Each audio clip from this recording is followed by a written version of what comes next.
ಯಾರಾದ್ರೂ ಒಬ್ರು ರೋಡಲ್ಲಿ ಒಂದ್ ಮಾತಾಡೋದ್ರು ಫಸ್ಟ್ ಚಪ್ಪಲಿ ತಗೊಂಡ್ ಕೈಯಲ್ಲಿ ಇಟ್ಕೊಂಡ್ಬಿಟ್ಟು ಒಂದ್ ಕೊಡ್ತಾ ಇದ್ದೆ ನಾನೊಂದು ದಿನ ಒಂದು ಸಿನಿಮಾನ ಪ್ರೊಡ್ಯೂಸ್ ಮಾಡ್ತೀನಿ ಅಂತ ಯಾವತ್ತಾದ್ರೂ ಅನ್ಕೊಂಡಿದ್ರ? ಕೆಲವ್ರು ಯಾವಾಗೋ ನಮ್ಮನ್ನ ಒಂದ್ ಸ್ವಲ್ಪ ಚೆನ್ನಾಗಿ ಟ್ರೀಟ್ ಮಾಡಿರಲ್ಲ, ನಮ್ ಮುಂದೆ ಬೇರೆ ಯಾರನ್ನೋ ಟ್ರೀಟ್ ಮಾಡ್ತಿರ್ತಾರೆ. ಬೋಲ್ಡ್ ಆಗಿ ಅವ್ರು ಇದಾರೆ ಅನ್ಕೊಂಡಾಗ ಏನ್ ಅನ್ಕೋತಾರೆ, ರಿಯಲ್ ಲೈಫ್ ಅಲ್ಲೂ ಬಿಡು ಏನೇನ್ ಮಾಡಿರ್ತಾರೋ, ಅಪ್ಪ ಅಮ್ಮ ಹೇಳಲ್ವೇನೋ. ಕಡಿಮೆ ಬಟ್ಟೆ ಹಾಕೊಂಡಿದೀವಿ ಅಂತ ಮಾತ್ರಕ್ಕೆ ಅವ್ರೇನ್ ಬಂದ್ ಬಟ್ಟೆನೂ ಕೊಡ್ಸಲ್ಲ. ಹೀಗೆ ನನ್ನನ್ನು ಕೇಳ್ದವ್ರಿದ್ದಾರೆ, ಓ ಇದು ಮಾಡಿದೀರಾ ಇನ್ನೊಂದು ಮಾಡ್ಬಿಡ್ತೀರಾ ಅಂತ. ನಾನು ಏನಾದ್ರೂ ದುಡ್ಡು ಮಾಡ್ಬೇಕು ಅಥವಾ ಆ ರೀತಿಯಾಗಿ ಮಾಡ್ಬೇಕು ಅಂತಂದ್ರೆ, ಇಂತ ಬಟ್ಟೆ ಹಾಕಲ್ಲ ಅಂದ್ರೆ ಅವಳನ್ ದೊಡ್ಡದ, ಅವಳು ಯಾಕೆ ಹಾಕಲ್ಲ, ಹಿಂಗೆ ಮಾತಾಡ್ತಾರೆ. ಏನೂ ಹಾಕೊಂಡಿಲ್ಲ ಅಂತಂದ್ರು ಅವ್ರು ಮಾತಾಡ್ತಾರೆ. ಅದೇ ಹಿಂದಿನಲ್ಲೋ ಇನ್ಯಾವುದೋ ಭಾಷೆನಲ್ಲೋ ನೀವು ಬಾಯ್ ಬಿಟ್ಕೊಂಡು ನೋಡ್ತೀರಿ, ಏನು ತಪ್ಪ ಅನ್ಸಲ್ಲ ನಿಮ್ಗೆ, ಏನ್ ಫಿಗರ್ ಗುರು ಅಂತೀರ. ನಾನು ಒಂದ್ 3-4 ಸಿನಿಮಾ ಹೀರೋಯಿನ್ ಅದೇ ಅನ್ನೋ ತರ ಫೀಲ್.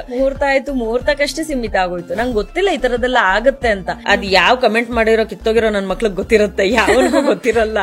ಏನು ಬಟ್ರ ಸಿನಿಮಾ ರಿಜೆಕ್ಟ್ ಮಾಡ್ತಾ ಇದೀರಾ ನೀವು ಅಂತ. ಅದಾದ್ಮೇಲೆ ಒಂದ್ 8 ತಿಂಗಳು ಕೆಲ್ಸನೇ ಇಲ್ಲ ನನಗೆ. ಬೂದಿ ತರ ಎಲ್ಲ ಮೇಕಪ್ ಮಾಡ್ಕೊಂಡು ಇಷ್ಟಿಷ್ಟು ರಾಶಿ ಮೇಕಪ್ ಹಚ್ಕೊಂಡು ಹೋಗೋದು, ಈ ತರದೆಲ್ಲ ಮಾಡಿದಾಗ ಅವರು ಇದೊಂದು ದೊಡ್ಡ ಜಾತ್ರೆ ಅಪ್ಪ ಅಂದ್ಬಿಟ್ಟು ನನ್ನನ್ನ ರಿಜೆಕ್ಟ್ ಮಾಡಿರೋದಿದೆ. ಈ ಸೀಸನ್ ನಾನೇ ವಿನ್ ಆಗ್ತೀನಿ ಅಂತ ಅನ್ಕೊಂಡೇನೆ ನಾನಿದ್ದೆ. ಹಂಗೆ ಇತ್ತೇನೋಪ್ಪ, ಆಮೇಲೆ ಬದಲಾಗೋಯ್ತು. ನೀವು ಮತ್ತೆ ನಮ್ರತಾ ಅವರು ಬಿಗ್ ಬಾಸ್ ಅಲ್ಲಿ ಎಷ್ಟು ಕಿತ್ತಾಡ್ತಾ ಇದ್ರಿ. ವ್ಯಕ್ತಿತ್ವಗಳಾಗ್ ಬರಲ್ಲ ಅನ್ನೋದು ಬೇರೆ. ಅಂಡ್ ನಾನು ಕಾರ್ತಿಕ್, ನಾನು ವರ್ತೂರು ಎಲ್ಲಾರು ಸ್ವಲ್ಪ ಕ್ಲೋಸ್ ಆಗಿದ್ವಿ. ಹಂಗನ್ಬಿಟ್ಟು ನಾವಿಲ್ಲಿ ಡೈಲಿ ಮಾತಾಡಲ್ಲ. ಹಾಯ್ ಹಲೋ ಎಲ್ರಿಗೂ ನಮಸ್ಕಾರ. ಇವತ್ತು ನನ್ ಜೊತೆ ಇರುವಂತ ವ್ಯಕ್ತಿ ಇದ್ದದನ್ನ ಇದ್ದಂಗೆ ಮೊಕ್ಕದ ಮೇಲೆ ನೇರವಾಗಿ ಹೇಳುವಂತ, ಯಾವುದೇ ಮುಲಾಜಿಲ್ಲದೆ ಹೇಳುವಂತ, ಸ್ಟ್ರೇಟ್ ಫಾರ್ವರ್ಡ್ ಡೇರ್ ಡೆವಿಲ್ ಬೆಂಕಿ ಅಂತ ಹೇಳ್ಬಹುದು. ಬೆಂಕಿ ಅನ್ನೋ ಒಂದು ವರ್ಡ್ ಸಾಕು ಅವ್ರನ್ನ ಡಿಸ್ಕ್ರೈಬ್ ಮಾಡೋದಕ್ಕೆ. ಜಾಸ್ತಿ ಎಕ್ಸ್ಟ್ರಾ ಏನು ಹೇಳೋದೇ ಬೇಡ, ಇದಾಗ್ಲೇ ನಿಮಗೆ ಗೊತ್ತಾಗಿರುತ್ತೆ. ಎಸ್, ನನ್ ಜೊತೆ ಇದ್ದಾರೆ ಬೆಂಕಿ ತನುಷಾ ಕುಪ್ಪಂಡ ಅವರು ಆಕ್ಟ್ರೆಸ್ ಆಗಿ ಬಂದು ಆಮೇಲೆ ಕಂಟೆಸ್ಟೆಂಟ್ ಆಗಿ ಈಗ ಪ್ರೊಡ್ಯೂಸರ್ ಆಗಿ ನಮ್ಮ ಮುಂದೆ ಕೂತಿದ್ದಾರೆ. ಬನ್ನಿ ಅವ್ರನ್ನ ಮಾತಾಡ್ಸ್ತಾ ಹೋಗೋಣ. ಹಾಯ್, ನಮಸ್ತೆ. ಹಲೋ, ನಮಸ್ಕಾರ. Thank you so much for calling me. Okay, Tanisha Kuppanda. Okay, so ಇವಾಗ ಪ್ರೊಡ್ಯೂಸರ್ ಆಗಿ ನಮ್ಮ ಮುಂದೆ ಕೂತಿದ್ದೀರಾ.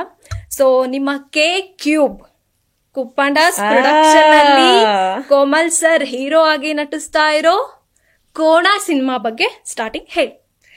KCube ಇದು ನಾನ್ ಮಾತ್ರ ಹೇಳ್ತಾ ಇದ್ದೆ, ಫಸ್ಟ್ ಟೈಮ್ ನಾನು ಬೇರೆ ಬಾಯಲ್ಲಿ ಕೇಳಿದೀನಿ.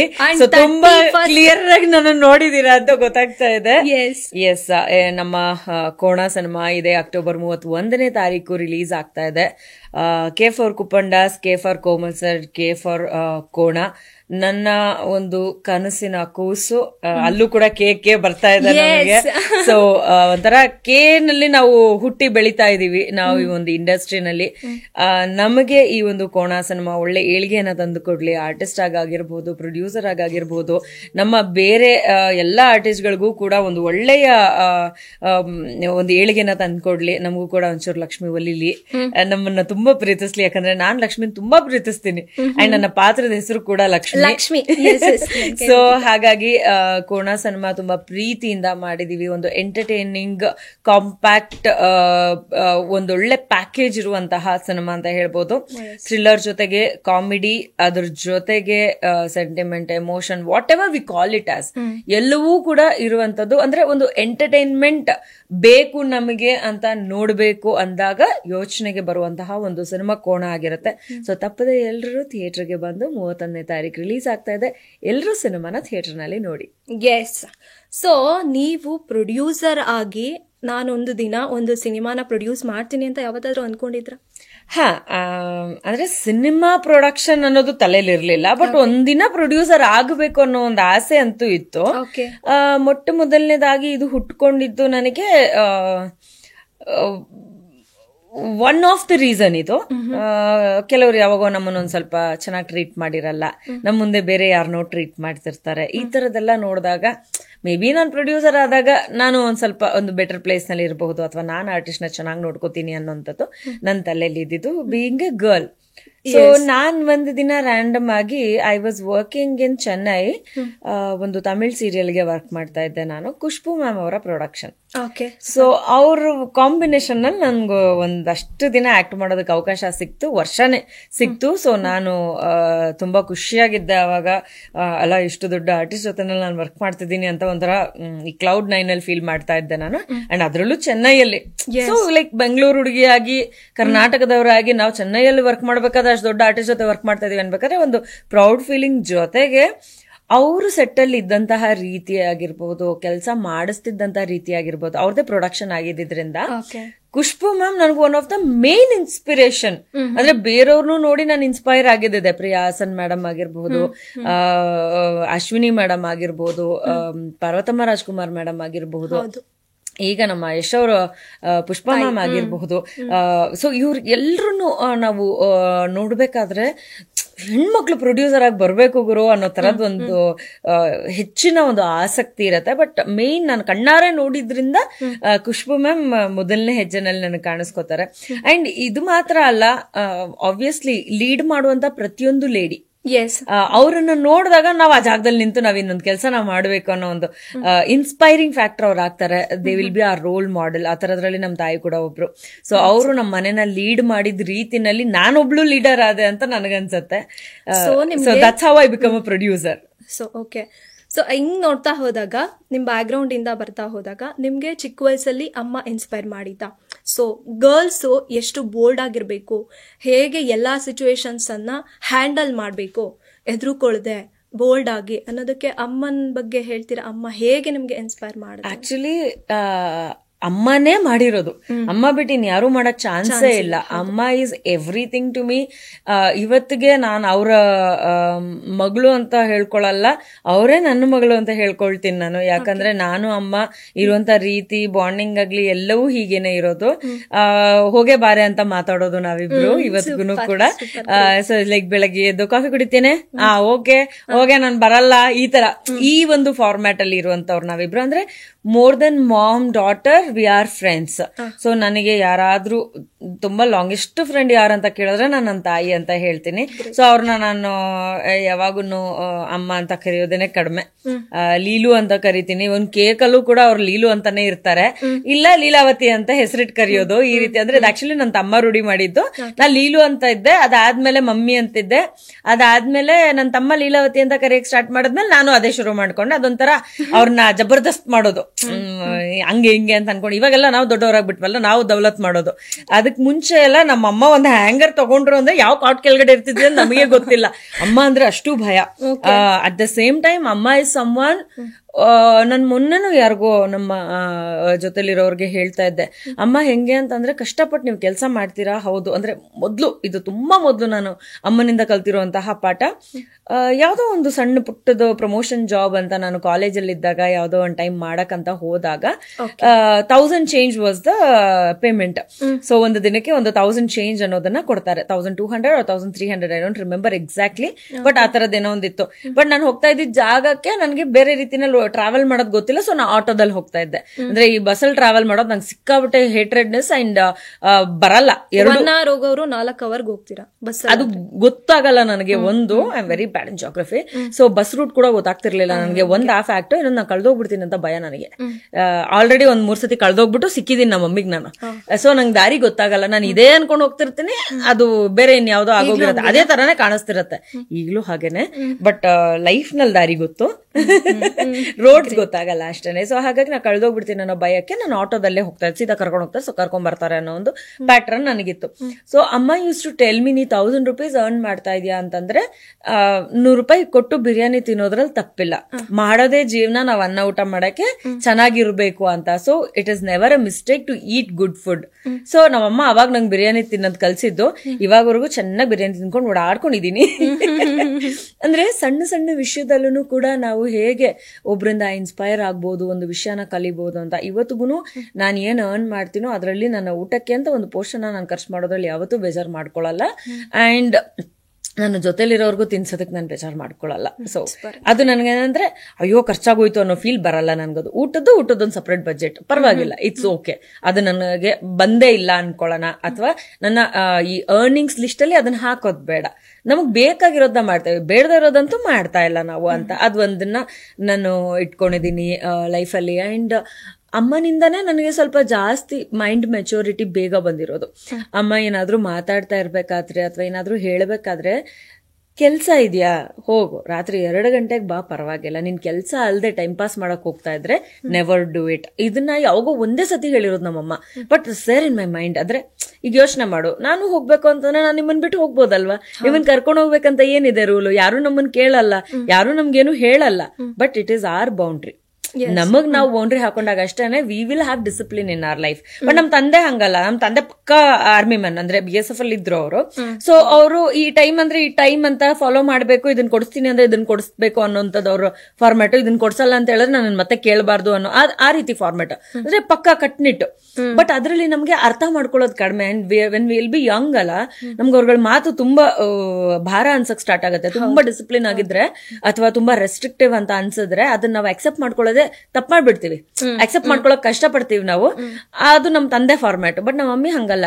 ನೀಟಾಗಿ ನಗ್ನಗ್ತಾ ಏನೋ ಒಂದು ಹೇಳ್ಬಿಟ್ಟಿರ್ತಾರೆ, ಅದು ಇಂಪ್ಯಾಕ್ಟ್ ಆಗೋ ಹಂಗಿರತ್ತೆ. ಅವರು ಕೂರ್ಸ್ಕೊಂಡ್ ಬೈಯೋದು, ಕೂರ್ಸ್ಕೊಂಡ್ ಬುದ್ಧಿ ಹೇಳೋದು ಇವತ್ತಿನವರೆಗೂ ಮಾಡಿಲ್ಲ ನಮ್ಮಮ್ಮ. ಏನೋ ಒಂದ್ ದಾರಿನಲ್ಲಿ ಹೇಳ್ತಾರೆ, ಅಲ್ಲಿಗೆ ಮುಗಿದೋಯ್ತು. ಆ ಲೈನ್ ಕ್ರಾಸ್ ಮಾಡಕ್ ಸೀನೇ ಇಲ್ಲ ನಮ್ಗೆ ಯಾರಿಗೂ ಆತರ. So she is been always my inspiration in every stage. Okay. And ಇವಾಗ ಬೋಲ್ಡ್ ವುಮನ್ ಅನ್ನ ಯಾರಾದ್ರೂ ನೋಡಿದಾಗ, ಈವನ್ ಆನ್ ಸ್ಕ್ರೀನ್ ಆದ್ರೂ ಆಗಿರ್ಬೋದು, ಬೋಲ್ಡ್ ಆಗಿ ಅವ್ರು ಇದಾರೆ ಅನ್ಕೊಂಡಾಗ ಏನ್ ಅನ್ಕೋತಾರೆ, ರಿಯಲ್ ಲೈಫ್ ಅಲ್ಲೂ ಬಿಡು ಏನೇನ್ ಮಾಡಿರ್ತಾರೋ, ಅಪ್ಪ ಅಮ್ಮ ಕೇಳಲ್ವೇನೋ ಹೇಳಲ್ವೇನೋ ಅನ್ನೋ ಇದಾರೆ. ಇವಾಗ ನಾವು ಬೋಲ್ಡ್ ಆಗಿ ಇರ್ತೀವಿ ಅಂದ್ರೆ ನಾವು ನಮ್ಮಪ್ಪ ಅಮ್ಮಂಗೆ ತಪ್ಪು ಮಾಡ್ತಿಲ್ಲ ಅನ್ನೋ ನಂಬಿಕೆ ನಮ್ಗಿರತ್ತೆ. ಅದನ್ನ ಜನ ಅರ್ಥ ಮಾಡ್ಕೊಳ್ಳೋದಿಲ್ಲ. ಸೊ ಅದ್ರ ಬಗ್ಗೆ ಏನ್ ಹೇಳ್ತೀರಾ ನೀವು? ಅಂದ್ರೆ ಬಹಳಷ್ಟು ಜನ ಬೋಲ್ಡ್ ಅಂತಂದ್ರೆ ಬೋಲ್ಡ್ ಆಗಿ ಬಟ್ಟೆ ಹಾಕೊಳ್ಳೋದು ಅಂತ ಅಷ್ಟೇ ಅನ್ಕೊಂಡಿದ್ದಾರೆ. But according to me bold ಅಂತ ಬಂದಾಗ ನಾವು ಡೇರಿಂಗ್ ಆಗಿ ಏನನ್ನ ಫೇಸ್ ಮಾಡ್ತೀವಿ, ನಾವೇನ್ ಹಿಸ್ಟ್ರಿ ಕ್ರಿಯೇಟ್ ಮಾಡ್ತೀವಿ, ಅದು ಬೋಲ್ಡ್ನೆಸ್ ಅಂತ. ಅಂದ್ರೆ I think we are in the right path ಅಂತ ನನ್ಗನ್ಸುತ್ತೆ. ನೀವಾಗಿರ್ಬೋದು, ನಾನಾಗಿರ್ಬೋದು, ನಂತರ 1000 ಜನ ಆರ್ಟಿಸ್ಟ್ ಆಗಿರ್ಬೋದು, ನಿಮ್ ತರ 100 ಜನ MC ಆಂಕರ್ಸ್ ಇನ್ಯಾರೋ ಆಗಿರ್ಬೋದು, ನಮ್ಗೆ ಏನೇನೋ ನಮ್ದೇ ಆಗಿರುವಂತಹ ಒಂದು ದಾರಿ ಇರುತ್ತೆ, ಒಂದು ಕರಿಯರ್ ಚೂಸ್ ಮಾಡ್ಬೇಕಂತ ಇರತ್ತೆ. ನಮ್ಮ ಮನೆಯಲ್ಲಿ ನಮ್ಮ ತಂದೆ ಮುಂದೆ ಎದ್ದು ನಿಂತ್ಕೊಂಡು ಮಾತಾಡೋದನ್ನು ಕೂಡ ನಾವು ಬೋಲ್ಡ್ನೆಸ್ ಅಂತ ಅಂತೀವಿ. ಯಾಕಂದ್ರೆ ತಂದೆ ಮುಂದೆ ಮಾತಾಡೋ ಧೈರ್ಯ ಎಲ್ರಿಗೂ ಇರಲ್ಲ. ಇವಾಗ ಎಕ್ಸಾಂಪಲ್ ನಮ್ಮ ಅಕ್ಕಂಗಿಲ್ಲ, ನಾನ್ ಮಾತಾಡ್ತೀನಿ ಅಂದ್ರೆ ಏನೋ ಒಂದು ಇರುತ್ತೆ, ಅವ್ರಿಗೂ ಕೂಡ ಅದು ಖುಷಿ ಇರುತ್ತೆ. ಮೇ ಬಿ ನಮ್ ಮುಂದೆ ಹೇಳ್ಕೊಳಲ್ಲ, ಅವ್ರಿಗೂ ಕೂಡ ನನ್ ಮಗಳು ಇಷ್ಟು ಧೈರ್ಯವಾಗಿ ಮಾತಾಡಿದ್ಲು ಗುರು ಅಂತ ಅವ್ರಿಗೂ ಇರುತ್ತೆ. ಬಟ್ ಆದ್ರೆ ಹೇಳ್ಕೊಳ್ಳೋ ಅಂತ ಅವ್ರ ಜನರೇಷನ್ ಬೇರೆ, ಅವ್ರು ಎಕ್ಸ್ಪ್ರೆಸ್ ಮಾಡೋಂತ ಜನರೇಷನ್ ಅವ್ರಲ್ಲ. ಹೌದು. ಸೊ ಹಾಗಾಗಿ ಈಗ ಅದೊಂದ್ ಏನ್ ಮಿಸ್ಕನ್ಸೆಪ್ಷನ್ ಇದೆ, ಬೋಲ್ಡ್ ಔಟ್ಫಿಟ್ ಹಾಕೊಂಡಿದ ತಕ್ಷಣ ಅವ್ರು ಬೋಲ್ಡ್ ಅಂತ ಅನ್ಕೊಳ್ಳೋದು. No, it's just dressing sense. And bold characters ಅಂತ ಬಂದಾಗ ನಾನ್ ಬಹಳಷ್ಟು ಮಾಡಿದೀನಿ, ನನ್ಗ ಧೈರ್ಯ ಇದೆ, ನಾನ್ ಮಾಡಿದೀನಿ, ನಿನಗಿಲ್ವಾ, ಬೇಡ ಮಾಡಬೇಡ, why you are worried. And ಅದನ್ನ ಕ್ರಿಟಿಸೈಸ್ ಮಾಡೋಂತವ್ರು, ಅದಕ್ಕೆ ಕಾಮೆಂಟ್ ಮಾಡೋಂತವ್ರು 1000 ಜನ ಸಿಗ್ತಾರೆ. ಬಟ್ ಅವ್ರು ಯಾರು ಬಂದ್ ನಮಗ್ ಅನ್ನ ಹಾಕಲ್ಲ. ನಮ್ಗೆ ಬಟ್ಟೆ ಬೋಲ್ಡ್ ಆಗಿ ಹಾಕೊಂಡಿ ಅಂದ್ರೆ ಕಡಿಮೆ ಬಟ್ಟೆ ಹಾಕೊಂಡಿದೀವಿ ಅಂತ ಮಾತ್ರಕ್ಕೆ ಅವ್ರೇನ್ ಬಂದ್ ಬಟ್ಟೆನೂ ಕೊಡ್ಸಲ್ಲ, ಇನ್ನೇನೋ ಮಾಡಲ್ಲ. ಹೋಗ್ಲಿ, ಇನ್ಸ್ಟಾಗ್ರಾಮ್ ಅಲ್ಲಿ ಕಮೆಂಟ್ ಮಾಡ್ತಾರ, ಫೇಸ್ಬುಕ್ ಅಲ್ಲಿ ಕಮೆಂಟ್ ಮಾಡ್ತಾರ, ಏನ್ ಸಿಕ್ತಪ್ಪ ನಿನಗ್ ದುಡ್ಡು ಬರುತ್ತಾ, ಹೋಗ್ಲಿ ನೀನ್ ಮಾಡು, ಅಟ್ಲೀಸ್ಟ್ ನಿನ್ ಜೀವನಕ್ ಮಾಡ್ತಾ ಇದೀಯಾ ಅಂತ ನಾನು ಅಪ್ರಿಶಿಯೇಟ್ ಮಾಡ್ತೀನಿ. ಟ್ರಾಲ್ ಮಾಡೋರ್ನು ಕೂಡ ನಾ ಬೈಯಲ್ಲ, ಯಾಕೆಂತಂದ್ರೆ ಅವ್ರ ಜೀವನಕ್ಕೆ ಏನೋ ಮಾಡ್ಕೊಂತ ಇದಾರೆ. ಅಂಡ್ ಅವರಿಂದ ನಾವ್ ಇನ್ನ ಫೇಮಸ್ ಆಗ್ತೀವಿ ತಾನೆ. ಅದೇ ಅಂದ್ರೆ ಇವಾಗ ನಾವು ಏನು ಕೆಟ್ಟದ್ ಮಾಡ್ತಾ ಇಲ್ಲ ಅಂತ ಇರತ್ತಲ್ಲ, ಆವಾಗ ನಾವ್ ಅದರಿಂದ ಫೇಮಸ್ ಆಗ್ತಿವಿ. ಬೇರೆಯವ್ರು ನಮಗ್ ಕೆಟ್ಟದ್ ಬೈಸಕ್ ಬಂದಾಗ್ಲೂ ಕೂಡ ನಾವ್ ಅದರಿಂದ ಫೇಮಸ್ ಆಗ್ತಿವಿ. ಯಾಕೆ ಅಂತಂದ್ರೆ ನಮ್ ಉದ್ದೇಶ ತಪ್ಪಿಲ್ಲ, ನಮ್ಗೇನೋ ನಿಯತ್ತಾಗಿ ನಮ್ ಕೆಲ್ಸ ಅದು, ನಾವು ಮಾಡ್ತೀವಿ ಅಂತ. ಹೀಗೆ ನನ್ನನ್ನು ಕೇಳ್ದವ್ರಿದ್ದಾರೆ, ಓ ಇದು ಮಾಡಿದೀರಾ ಇನ್ನೊಂದು ಮಾಡ್ಬಿಡ್ತೀರಾ ಅಂತ. ನಾನು ಏನಾದ್ರೂ ದುಡ್ಡು ಮಾಡ್ಬೇಕು ಅಥವಾ ಆ ರೀತಿಯಾಗಿ ಮಾಡ್ಬೇಕು ಅಂತಂದ್ರೆ ಎಲ್ಲೋ ಹಿಂದೆ ಹೋಗಿ ಮಾಡ್ತೀನಿ ಗುರು, ಕ್ಯಾಮ್ರಾ ಮುಂದೆ ಯಾಕೆ ಮಾಡ್ತೇನೆ ನಾನು? ಸೊ ಕ್ಯಾಮ್ರಾ ಮುಂದೆ ಮಾಡುವಂತ ಧೈರ್ಯ ನಾನ್ ಮಾಡ್ತಾ ಇದ್ದೀನಿ ಅಂತಂದ್ರೆ ಹಿಂದೆ ಬಚ್ಚಿಟ್ಕೊಂಡ್ ಮಾಡುವಂತ ಕೆಲಸ ನಾನ್ ಮಾಡ್ತಾ ಇಲ್ಲ ಅಂತ ಅರ್ಥ. ಅದು ಬೇಸಿಕ್ ಹ್ಯೂಮನ್ಗೆ ಎಲ್ರಿಗೂ ಅರ್ಥ ಆಗುವಂತಹ ಒಂದು ವಿಷಯ. ಅದು ಮಾಡ್ಕೋಬೇಕಷ್ಟೇನೆ, ಅರ್ಥ ಮಾಡ್ಕೋಬೇಕು. ಈಗ ಯಾರದೇ ಮನೆಯಲ್ಲಾಗ್ಲಿ ಅವ್ರು ಏನೋ ಒಂದು ಬೋಲ್ಡ್ ಸ್ಟೆಪ್ ತಗೊಳ್ತಾ ಇದಾರ ಅಂತಂದ್ರೆ I wish their family supports. ಯಾಕಂದ್ರೆ ಎಲ್ರಿಗೂ ಎಲ್ಲಾ ತರಹದ ಸಪೋರ್ಟ್ ಸಿಗಲ್ಲ, ಎಲ್ಲ ಸಮಯದಲ್ಲೂ ಸಿಗಲ್ಲ. ಈಗ ನನಗೆ ಯಾವಾಗೋ 10th ಸ್ಟ್ಯಾಂಡರ್ಡ್ ಅಲ್ಲಿ ಸಿಕ್ಕಿರುವಂತಹ ನಮ್ಮ ಮಮ್ಮಿ ಸಪೋರ್ಟ್ PU ನಲ್ಲಿ ಸಿಗದೆ ಇರಬಹುದು. ನಾನ್ ಡಿಗ್ರಿ ಮುಗಿಸೋ ಟೈಮಿಗೆ ನಮ್ ತಂದೆ ಸಪೋರ್ಟ್ ಸಿಗದೆ ಇರಬಹುದು, ಡಿಗ್ರಿ ಆದ್ಮೇಲೆ ಸಿಗಬಹುದು. ಅಂದ್ರೆ ಒಂದ್ ಓದ್ಬೇಕು ಅನ್ಬೇಕಾದ್ರೆ ಯಾರೋ ಒಬ್ರು ಸಪೋರ್ಟ್ ಮಾಡಕ್ ಆಗಲ್ಲ ಅನ್ನೋಂತ situation. Everything is situation, nothing more than that. So ಮನುಷ್ಯರು ಕೆಟ್ಟವ್ರಾಗಿರಲ್ಲ, ಸಿಚುವೇಶನ್ ಕೆಟ್ಟದಾಗಿರತ್ತೆ, ಏನೂ ಮಾಡಕ್ ಆಗಲ್ಲ. ಅದನ್ನ ಅರ್ಥ ಮಾಡ್ಕೊಂಡ್ರೆ ನಾವ್ ಅವ್ರನ್ನ ಕ್ಷಮಿಸ್ಬಿಟ್ಟು ಮುಂದಕ್ಕೆ ಹೋಗ್ಬೋದು. And everything we speak is definitely not related to only one person. It is like ನಾವ್ 1000 ಜನ ನೋಡ್ತೀವಿ, 1000 ಜನರಲ್ಲಿ ಇಬ್ರನ್ನ ಪಿಕ್ ಮಾಡಿರ್ತೀವಿ, ಇಬ್ರಲ್ಲಿ ಒಬ್ರನ್ನ ಲೈಕ್ ಮಾಡ್ತೀವಿ, ಇನ್ ಮಿಗ್ದವ್ರೆಲ್ಲ ಎಲ್ಲೋದ್ರು ಯಾರಿಗೂ ಗೊತ್ತಿರಲ್ಲ. ಮೇ ಬಿ ಆ 1000 ಜನರಲ್ಲಿ ಇನ್ನಿಬ್ರು ಒಂದ್ 10 ದಿವಸ ಆದ್ಮೇಲೆ ನಮ್ಗೆ ಮಾತಾಡ್ಸ್ಬೇಕು ಅನ್ನಿಸ್ಬೋದು, 10 ತಿಂಗಳಾದ್ಮೇಲೆ ನಮಗ್ ಫ್ರೆಂಡ್ಸ್ ಆಗ್ಬೋದು, 10 ವರ್ಷ ಆದ್ಮೇಲೆ ಪಾರ್ಟ್ನರ್ ಆಗಿರ್ಬೋದು, ಏನೂ ಹೇಳಕ್ ಆಗಲ್ಲ. You never know. ಸೊ ಬರುವಂತ ಲೈಫ್ ನಲ್ಲಿ ಬರುವಂತ ಬಹಳಷ್ಟು ಜನ ಇದಾರೆ, ಇರಲ್ಲ ಅನ್ನೋ ರೀತಿನಲ್ಲಿ ಇರ್ತಾರೆ. ಕೆಲವರಷ್ಟೇ ಮ್ಯಾಟರ್ ಆಗ್ತಾರೆ. ಅಂತದ್ರಲ್ಲಿ ಇನ್ಸ್ಟಾಗ್ರಾಮ್ ಅಲ್ಲಿ 1000 ಏನು ಲಕ್ಷಾಂತರ ಜನ ಅಂದ್ರೆ ಕಾಮೆಂಟ್ ಮಾಡೋರಾಗಿರ್ಬೋದು, ಕೆಟ್ಟದಾಗ ಮಾತಾಡೋರಾಗಿರ್ಬೋದು. ಬೋಲ್ಡ್ ಅಂತ ಬಂದ ತಕ್ಷಣ ಅದೇ ಕಂಪೇರ್ ಮಾಡೋದು ತಪ್ಪಾಗತ್ತೆ. ಬಟ್ ಅದೇ ಹಿಂದಿನಲ್ಲೋ ಇನ್ಯಾವುದೋ ಭಾಷೆನಲ್ಲೋ ನೀವು ಬಾಯ್ ಬಿಟ್ಕೊಂಡು ನೋಡ್ತಾರೆ, ಏನು ತಪ್ಪನ್ಸಲ್ಲ ನಿಮ್ಗೆ. ಏನ್ ಫಿಗರ್ ಗುರು ಅಂತೀರ, ಹೇಳೋದು ತಪ್ಪು, ನಾವ್ ಅದನ್ನ ಹೇಳಿದ್ರು ತಪ್ಪಾಗತ್ತೆ. ಬಟ್ ನೋಡೋರು ಅದನ್ನೇ ನೋಡ್ತಾರೆ, ಅದೇ ಕಮೆಂಟೇ ಮಾಡ್ತಾರೆ. ಬಟ್ ಅವ್ರಿಗೆ ಹೋಗ್ಬಿಟ್ಟು ನಿಮ್ಮ ಅಪ್ಪ ಅಮ್ಮ ಇದೇನ ಕಲ್ಸಿದ್ದು ಅಂತ ಯಾರು ಕೇಳಲ್ಲ. ಎಂತ ಒಳ್ಳೆ ಹೀರೋಯಿನ್, ಎಂತ ಒಳ್ಳೆ ಆರ್ಟಿಸ್ಟು, ಅಥವಾ ಎಷ್ಟು ಚೆನ್ನಾಗಿ ಮಾಡಿದ್ದಾರೆ, ನಾನೇ ಅಪ್ರಿಶಿಯೇಟ್ ಮಾಡ್ತೀನಿ. ಯಾರಾದ್ರೂ ಸ್ಪೆಷಲ್ ನಂಬರ್ಸ್ ಮಾಡಿದ್ರೆ ನಾನು ತುಂಬಾ ಅಪ್ರಿಶಿಯೇಟ್ ಮಾಡ್ತೀನಿ. ಅದನ್ನ ನನ್ಗೆ ಸಿಕ್ಕಾಪಟ್ಟೆ ಇಷ್ಟ. ಇವಾಗಿಂದ ಅಂತಲ್ಲ, ನಾನು ಸಣ್ಣ ವಯಸ್ಸಿಂದಾನು ನಮಗ್ ಕ್ಯಾಚಿ ಆಗಿರೋದೇ ಅಂತ ಸಾಂಗ್ಸ್. ಇವಾಗ ಏನೋ ಒಂದ್ ಚೆನ್ನಾಗಿ ಡ್ಯಾನ್ಸ್ ಮಾಡ್ತಾ ಇದೀವಿ ಅಂತಂದ್ರೆ, ಸ್ಪೆಷಲ್ ಸಾಂಗ್ ಇತ್ತು ಅಂತಂದ್ರೆ ಅದಕ್ಕೆ ಡ್ಯಾನ್ಸ್ ಮಾಡಕ್ಕಾಗತ್ತೆ. ನೀವು ನಾರ್ಮಲ್ ಆಗಿ ಮೆಲೋಡಿ ಸಾಂಗ್ ಇತ್ತು ಅಂದ್ರೆ ನೀವೆಲ್ಲ ಡ್ಯಾನ್ಸ್ ಮಾಡ್ತೀರಾ? ಎಷ್ಟು ಜನ ಸ್ಟೇಜ್ ಮೇಲೆ ಡ್ಯಾನ್ಸ್ ಮಾಡಿದೀರಿ ಅಲ್ವಾ? ಸೊ ಕೆಲವೊಂದ್ಸತಿ ಲಿರಿಕ್ಸ್ ತಪ್ಪಾಗಿರ್ಬಹುದು, ನಮಗ್ ತಪ್ಪಾಗಿ ಅನಿಸ್ಬಹುದು, ಬೇರೆಯವ್ರಿಗೆ ಚೆನ್ನಾಗ್ ಅನ್ಸಿರ್ಬಹುದು. ಆ ತರ ಸಾಂಗ್ಸ್ ನ ಒಂದಷ್ಟು ಸೈಡ್ ಇಟ್ವಿ ಅಂತಂದ್ರೆ ಲೈಕ್ ಆಗುವಂತದ್ ಎಲ್ಲವೂ ಕೂಡ ಅದೇ ಸಾಂಗ್ಸ್. ಬಟ್ ಮಾಡ್ಬೇಕಾದ್ರೆ ನಿಮ್ಗೆ ಇಷ್ಟ ಆಗಲ್ಲ. ಕನ್ಸಿಡರೇಬ್ಲಿ it is not actually what other people are liking or commenting. It is about what the cinema needs. Yes. What the entertainment needs. ಅದನ್ನ ನಾವು ಫುಲ್ಫಿಲ್ ಮಾಡಿರ್ತೀವಿ. ಅಂಡ್ ಆರ್ಟಿಸ್ಟ್ ಆಗಿದ್ಕೊಂಡು ಈಗ ಕೆಲವರು ನಾನು ಆ ಬಟ್ಟೆ ಹಾಕಲ್ಲ, ನಾನು ಇದನ್ನ ಹಾಕಲ್ಲ ಅಂತ ಹೇಳ್ತಾರೆ. ಸಡನ್ಲಿ ಅವ್ರು ವಿಲನ್ ಆಗ್ಬಿಡ್ತಾರೆ. ಹೌದು. ಅವಾಗ ಅವರು ಸತಿ ಸಾವಿತ್ರಿ ಅಂತ ಒಪ್ಕೋಬಹುದಲ್ವಾ ನೀವು? ಈಗ ಇಂತ ಬಟ್ಟೆ ಹಾಕಲ್ಲ ಅಂದ್ರೆ ಅವಳನ್ ದೊಡ್ಡದ, ಅವಳು ಯಾಕೆ ಹಾಕಲ್ಲ, ಹಿಂಗೆ ಮಾತಾಡ್ತಾರೆ, ಹಂಗೆ ಮಾತಾಡೋದು ಅಲ್ವಾ? ಸೊ ನಿಮ್ಗೆ ಹಂಗ್ ಮಾಡಿದ್ರು ತಪ್ಪು, ನಿಮ್ಗೆ ಹಿಂಗ್ ಮಾಡಿದ್ರು ತಪ್ಪು. ಸೊ ಅಲ್ಲಿಗೆ ನೀವ್ ಏನೇ ಬಟ್ಟೆ ಹಾಕೊಂಡ್ರು ಜನ ಮಾತಾಡೋದ್ ಮಾತಾಡ್ತಾರೆ. ಏನೂ ಹಾಕೊಂಡಿಲ್ಲ ಅಂತಂದ್ರು ಅವ್ರು ಮಾತಾಡ್ತಾರೆ. ನನ್ಗೆ ಈ ರೀತಿ ಎಲ್ಲಾ ಮಾತಾಡ್ಬೇಕಾದ್ರೆ ನನ್ಗೆ ಅದೇ ಅನಿಸ್ತಾ ಇರತ್ತೆ, ಏನ್ ಮಾಡ್ತಾರೆ ಇವ್ರು ನಮ್ಗೆ? ಅಟ್ಲೀಸ್ಟ್ ಒಂದ್ ಜ್ಯೂಸ್ ಕೊಡ್ಸ್ಲಿ, ನಮ್ ಜೀವನಕ್ಕೆ ಉಪಯೋಗ ಆಗಂತದ್ದು. ಅಟ್ಲೀಸ್ಟ್ ಒಂದ್ ಜ್ಯೂಸ್ ಎಷ್ಟು 20-30 ರೂಪಾಯಿ ಅಲ್ವಾ? ನೀವು ಕಮೆಂಟ್ ಮಾಡೋ ಬದಲು ಓಕೆ ನನಗೆ ಒಂದಷ್ಟು ಜನ ಬಾಡಿ ಶೇಮಿಂಗ್ ಮಾಡಕ್ಕೆ ಟ್ರೈ ಮಾಡ್ತಾರೆ, ಮ್ಯಾಟರ್ ಆಗಲ್ಲ, that's A different point. But ಮಾಡ್ಬೇಕು ಅನ್ನೋ ಆಸೆ ನನಗೂ ಇರುತ್ತೆ. ನಾನು ಮಿರರ್ ನೋಡ್ತಾನೆ ಇರ್ತೀನಿ, ನನಗೂ ವಿಚಾರಗಳು ಗೊತ್ತಿರುತ್ತೆ. ಅಂಡ್ ಒಂದು ಟೈಮ್ ನಲ್ಲಿ ಸಿಕ್ಕಾಪಟ್ಟೆ ವಿಜಯ್ ಸರ್ ಹತ್ರ ಮಾತಾಡಿದ್ರೆ ನಿಮಗ್ ಗೊತ್ತಾಗುತ್ತೆ, ನನ್ನನ್ನು ತುಂಬಾ ಯಂಗ್ ಇದ್ದಾಗಿಂದ ನೋಡ್ದಂತವ್ರು ಅವರು. ಸೊ ಅವ್ರು ನನ್ನ ನೋಡಿದಾಗ ನಾನು ಕ್ರಾಶ್ ಡಯಟ್ ಮಾಡ್ತಿದ್ದೆ, ಯಾವ್ದೋ ಕಿತ್ತೋಗಿರೋದು, ಬರೀ ಈರುಳ್ಳಿ ತಿನ್ಕೊಂಡಿರೋ, ಬರೀ ಮೂಲಂಗಿ ತಿನ್ಕೊಂಡಿರೋ, ಬರೀ ಟೊಮೆಟೊ ತಿನ್ಕೊಂಡಿರೋ, ಈ ತರ. ಅಂದ್ರೆ ನನಗೆ ಏನಂತಂದ್ರೆ ಅದನ್ನ ಮೇಂಟೈನ್ ಮಾಡ್ಬೇಕಷ್ಟೇನೆ. ಯಾವ್ದೋ 0 ಫಿಗರ್ದೊಂದು ಇನ್ಸ್ಪಿರೇಷನ್ ತಗೊಂಡ್ಬಿಟ್ಟಿದೀನಿ ನಾನು. ನೀವೆಲ್ಲೋ ಹೇಳಿ, ದಟ್ ವಾಸ್ ಲೈಕ್ 47 ಅಂತ ಏನೋ number, 47 or 48, I don't remember exactly. ತುಂಬಾ ವರ್ಷ ಆಯ್ತು ಅದನ್ನ ನಾನು ಮಾಡಿ. ಹೆಂಗೆ ಅಂತಂದ್ರೆ ಎಲ್ಲಂದ್ರಲ್ಲಿ ತಲೆ ತಿರುಗಿ ಬೀಳಕ್ ಶುರು ಆಗೋವರ್ಗೂನು ಕೂಡ ನಾನು ಮಾಡಿದೀನಿ ಅದನ್ನ. ಸೊ ಸೆಟ್ಟಲ್ ಆಗಿರ್ಬೋದು, ತಲೆ ತಿರುಗಿ ಬಿದ್ದಿದ್ದೀನಿ, ಮನೇಲಿ ತಲೆ ತಿರುಗಿ ಬಿದ್ದಿದ್ದೀನಿ, ಯಾವ್ದೋ 2 ವೀಲರ್ ಎತ್ಕೊಂಡು ಹೋಗ್ಬೇಕಾದ್ರೆ ತಲೆ ತಿರುಗಿ ಬಿದ್ದಿದ್ದೀನಿ. ಯಾವಾಗ ಲೈಟ್ ಸ್ಟ್ಯಾಂಡ್ ಮೇಲೇನೂ ಒಂದ್ಸತಿ ನಾ ಬಿದ್ದೆ, ಆಗ ಒಂದ್ ಸ್ವಲ್ಪ ರಿಯಲೈಸ್ ಆಯ್ತು, ಬಾಯಿ ಮುಚ್ಕೊಂಡು ಊಟ ಮಾಡಿದ್ರೆ ಒಳ್ಳೇದಿಲ್ಲ ಅಂತಂದ್ರೆ ಓದೆ ನಾನು ಅಂತ. ಅಂದ್ರೆ ಫುಲ್ ಬರೀ ಅದೇ ತಿನ್ನೋದಾ? ಹೌದು, ಬರೀ ಮೂಲಂಗಿ ತಿನ್ನೋದು, ಇಲ್ಲ ಬರೀ ಕ್ಯಾರೆಟ್ ತಿನ್ನೋದು, ಮ್ಯಾಕ್ಸ್ ಟು ಮ್ಯಾಕ್ಸ್ ಪಪ್ಪಾಯ ತಿನ್ನೋದು, ಇಲ್ಲ ವಾಟರ್ ಮೆಲನ್ ತಿನ್ನೋದು, ಇಷ್ಟೇ ಮಾಡ್ತಾ ಇದ್ದೆ ನಾನು. ಅಂದ್ರೆ ನಮ್ಗೆ ಒಂದು ರಿಯಲೈಸೇಷನ್ ಪಾಯಿಂಟ್ ಅಂತ ಬರೋಷ್ಟೊತ್ತಿಗೆ ನಮ್ಮ ಮೈಂಡ್ ಮೆಚುರಿಟಿ ಇತ್ತು ಅಂತಂದ್ರೆ ಅಷ್ಟೇನೆ ಬಾಡಿ ಕರೆಕ್ಟ್ ಆಗಿರತ್ತೆ. ಇಲ್ಲಾಂದ್ರೆ ಏನು ಕರೆಕ್ಟ್ ಆಗಿರಲ್ಲ. ನಾನು ಅವಾಗ ಯಾವಾಗ ಆತರ ಮಾಡಿರೋದು, ನನ್ಗೊಂದು ತಲೆನೋವು ಅಂತ ಸ್ಟಾರ್ಟ್ ಆಯ್ತು. ಆ ತಲೆನೋವು ಬಿಡ್ಲೇ ಇಲ್ಲ. ಅದ್ ಯಾವ ಕಮೆಂಟ್ ಮಾಡಿರೋ ಕಿತ್ತೋಗಿರೋ ನನ್ ಮಕ್ಳಿಗೆ ಗೊತ್ತಿರುತ್ತೆ, ಯಾವನಿಗೂ ಗೊತ್ತಿರಲ್ಲ. ನಮ್ ತಲೆನೋವು ನಮ್ಗೆ ಗೊತ್ತಿರುತ್ತೆ. ಇವಾಗ ಏನಂತಂದ್ರೆ ಒಂದಷ್ಟು ವರ್ಕ್ ಕಂಟಿನ್ಯೂಸ್ ಆಗಿ ಆಗ್ತಾ ಇದ್ದಂಗೆನೆ ನನಗ್ ತಲೆನೋವು ಬರುತ್ತೆ. ಇಲ್ಲ ನಿದ್ದೆ ಒಂದಿನ ಕಡಿಮೆ ಮಾಡಿದ್ರೆ ತಲೆನೋವು ಬರುತ್ತೆ, ಒಂದಿನ ಜಾಸ್ತಿ ಮಾಡಿದ್ರೆ ತಲೆನೋವು ಬರುತ್ತೆ, ಒಂದ್ ಪರ್ಫ್ಯೂಮ್ ಚೇಂಜ್ ಆದಾಗ ತಲೆನೋವು ಬರುತ್ತೆ, ವರ್ಕೌಟ್ ಇಂಟೆನ್ಸ್ ಆಗಿ ಮಾಡಿದಾಗ ತಲೆನೋವು ಬರುತ್ತೆ. ಇದನ್ನ ಯಾರು ಅರ್ಥ ಮಾಡ್ಕೊಳ್ಳಲ್ಲ. ಈಗ ನಾನು ಏನಂತಾರೆ, ದಪ್ಪ ಆಗ್ಬಿಟ್ಲು ಇವಳು, ಹಂಗೆ ಹಿಂಗೆ ಅಂತೆಲ್ಲ ಕಮೆಂಟ್ ಮಾಡ್ತಿರ್ತಾರೆ. ಗುರು, ನನ್ನ ಸಿಚುವೇಶನ್ ಏನ್ ಗೊತ್ತು ನಿನ್ಗೆ? ನಮ್ ಸಿನಿಮಾ ಶುರು ಆದಾಗಿಂದ 1 ವರ್ಷದಿಂದ ನನಗೆ ನಿದ್ದೆ ಮಾಡಕ್ಕಾಗಿಲ್ಲ. ನಿನ್ ಕೈಯಲ್ಲಿ ನಿದ್ದೆ ಕೊಡಕ್ಕಾಗಲ್ಲ, ನೀನ್ ಯಾಕೆ ಗುರು ಮಾತಾಡ್ತೀಯಾ? ನಮ್ಮ ಫುಡ್ ಕರೆಕ್ಟ್ ಆಗಿ ನಾವು ಊಟ ಮಾಡಕ್ ಆಗಿರಲ್ಲ, ನಮ್ಮ ನಿದ್ದೆ ಕರೆಕ್ಟ್ ಆಗಿ ಆಗಿರಲ್ಲ. ಮೇನ್ ನಾವು ವೆಯ್ಟ್ ಮೇಂಟೈನ್ ಮಾಡ್ಬೇಕು ಅಂತಂದ್ರೆ ಮೇಜರ್ ಇರೋದೇನೆ ಇದೆರಡು. ಅಂಡ್ ನನ್ ಜವಾಬ್ದಾರಿಗಳು ಇರೋದ್ರಿಂದ ನಾನು ಇದೆರಡನ್ನ ಬಿಟ್ಟು ಇಲ್ಲ ನನಗ್ ನಿದ್ದೆ ಇಂಪಾರ್ಟೆಂಟ್ ಇಂಪಾರ್ಟೆಂಟ್ ಅಂತ 9 ಗಂಟೆಗೆ ಹೋಗಿ ಮಲ್ಗಕ್ಕಾಗಲ್ಲ. ನಾನು ಕರೆಕ್ಟ್ ಆಗಿ ತಿನ್ಬಿಡ್ತೀನಿ, ನೀವ್ ಹೆಂಗನ ಮಾಡ್ಕೊಂಡಿರಿ ಅಂತ ನಾನು ಹೋಗಿ ತಿನ್ನಕ್ಕಾಗಲ್ಲ. ಸಿ ಅಲ್ಪ ಸ್ವಲ್ಪ ಸಣ್ಣ ಪುಟ್ಟದೇನೋ ಫ್ರೂಟ್ಸ್ ತಿನ್ಕೊಂಡು ಅದೋ ಇದೋ ಮ್ಯಾನೇಜ್ ಮಾಡ್ಬೋದು. ಅಂಡ್ ಆ ತರ ಇರುವಂತ ಲೈಫ್ ಸ್ಟೈಲು ನನಗೆ ಇಲ್ಲ. ಏನು ತುಂಬಾ ಆರ್ಟಿಸ್ಟ್ ಆಗಿ ಟಚ್ ಮಿ ನಾಟ್ ತರ ನೀನಿರೋ ಅನ್ನೋ ತರ ನನ್ಗೆ ಇರಕ್ ಬರಲ್ಲ. I am little wild on set. ಅದು ಕೆಲವ್ರಿಗೆ ಇಷ್ಟ ಆಗ್ಬೋದು, ಆಗದೆ ಇರ್ಬೋದು. ನನ್ನ ಕೆಲ್ಸಗಳು ನನಗೆ ಆಗ್ಬೇಕು, ನನಗ್ ಬೇಕಾಗಿರೋದನ್ನ ನಾನು ಮಾಡ್ಕೊಳ್ತೀನಿ. ನನ್ನ ಕೆಲ್ಸಗಳಿಗೋಸ್ಕರ ನಾನು ಎಷ್ಟೊತ್ತು ಬೇಕಾದ್ರೂ ಎದ್ದಿರ್ತೀನಿ. ಅಥವಾ ಈ ಒಂದು ಫೀಲ್ಡ್ ಗೆ ಬಂದ ಮೇಲೆ ಹಿಂಗ? ಆಕ್ಚುಲಿ ನಾನು ಇನ್ನು ತುಂಬಾ ಕೋಪಿಷ್ಟೇ ಇದ್ದೆ. ಫೀಲ್ಡ್ ಬಂದ ಮೇಲೆ ಸ್ವಲ್ಪ ತಣ್ಣಗಾಗಿದ್ದೀನಿ. ಹೌದಾ? ಚಿಕ್ಕ ವಯಸ್ಸು ನೀವೇನ್ ನನ್ನ ನೋಡ್ತಾ ಇದ್ದೀರಾ ಅಥವಾ ಬಿಗ್ ಬಾಸ್ ಅಲ್ಲಿ ನೋಡಿದ್ರಿ ಅಥವಾ ಅದಾದ್ಮೇಲೆ ನೋಡಿದ್ರಿ, ಅದೆಲ್ಲವೂ ಕೂಡ ತುಂಬಾ ಸೆಟಲ್ ಆಗಿ ಏನಂತಾರೆ, ಕೋಪ ಎಲ್ಲ ಬೇಡ, ಆರಾಮಾಗಿರು, ನಿನಗೆ ನಿಂದೆ ಆಗಿರುವಂತ ಜವಾಬ್ದಾರಿಗಳಿದೆ, ಅಷ್ಟೆಲ್ಲ ಇರೋದ್ರಿಂದ ಸ್ವಲ್ಪ ಅಡ್ಜಸ್ಟ್ ಮಾಡ್ಕೋ. ಈ ಒಂದು ಫಾರ್ಮ್ಯಾಟ್ ನಾನು ಬಂದ ಮೇಲೆ ನೋಡ್ತಾ ಇರೋದು ನೀವು.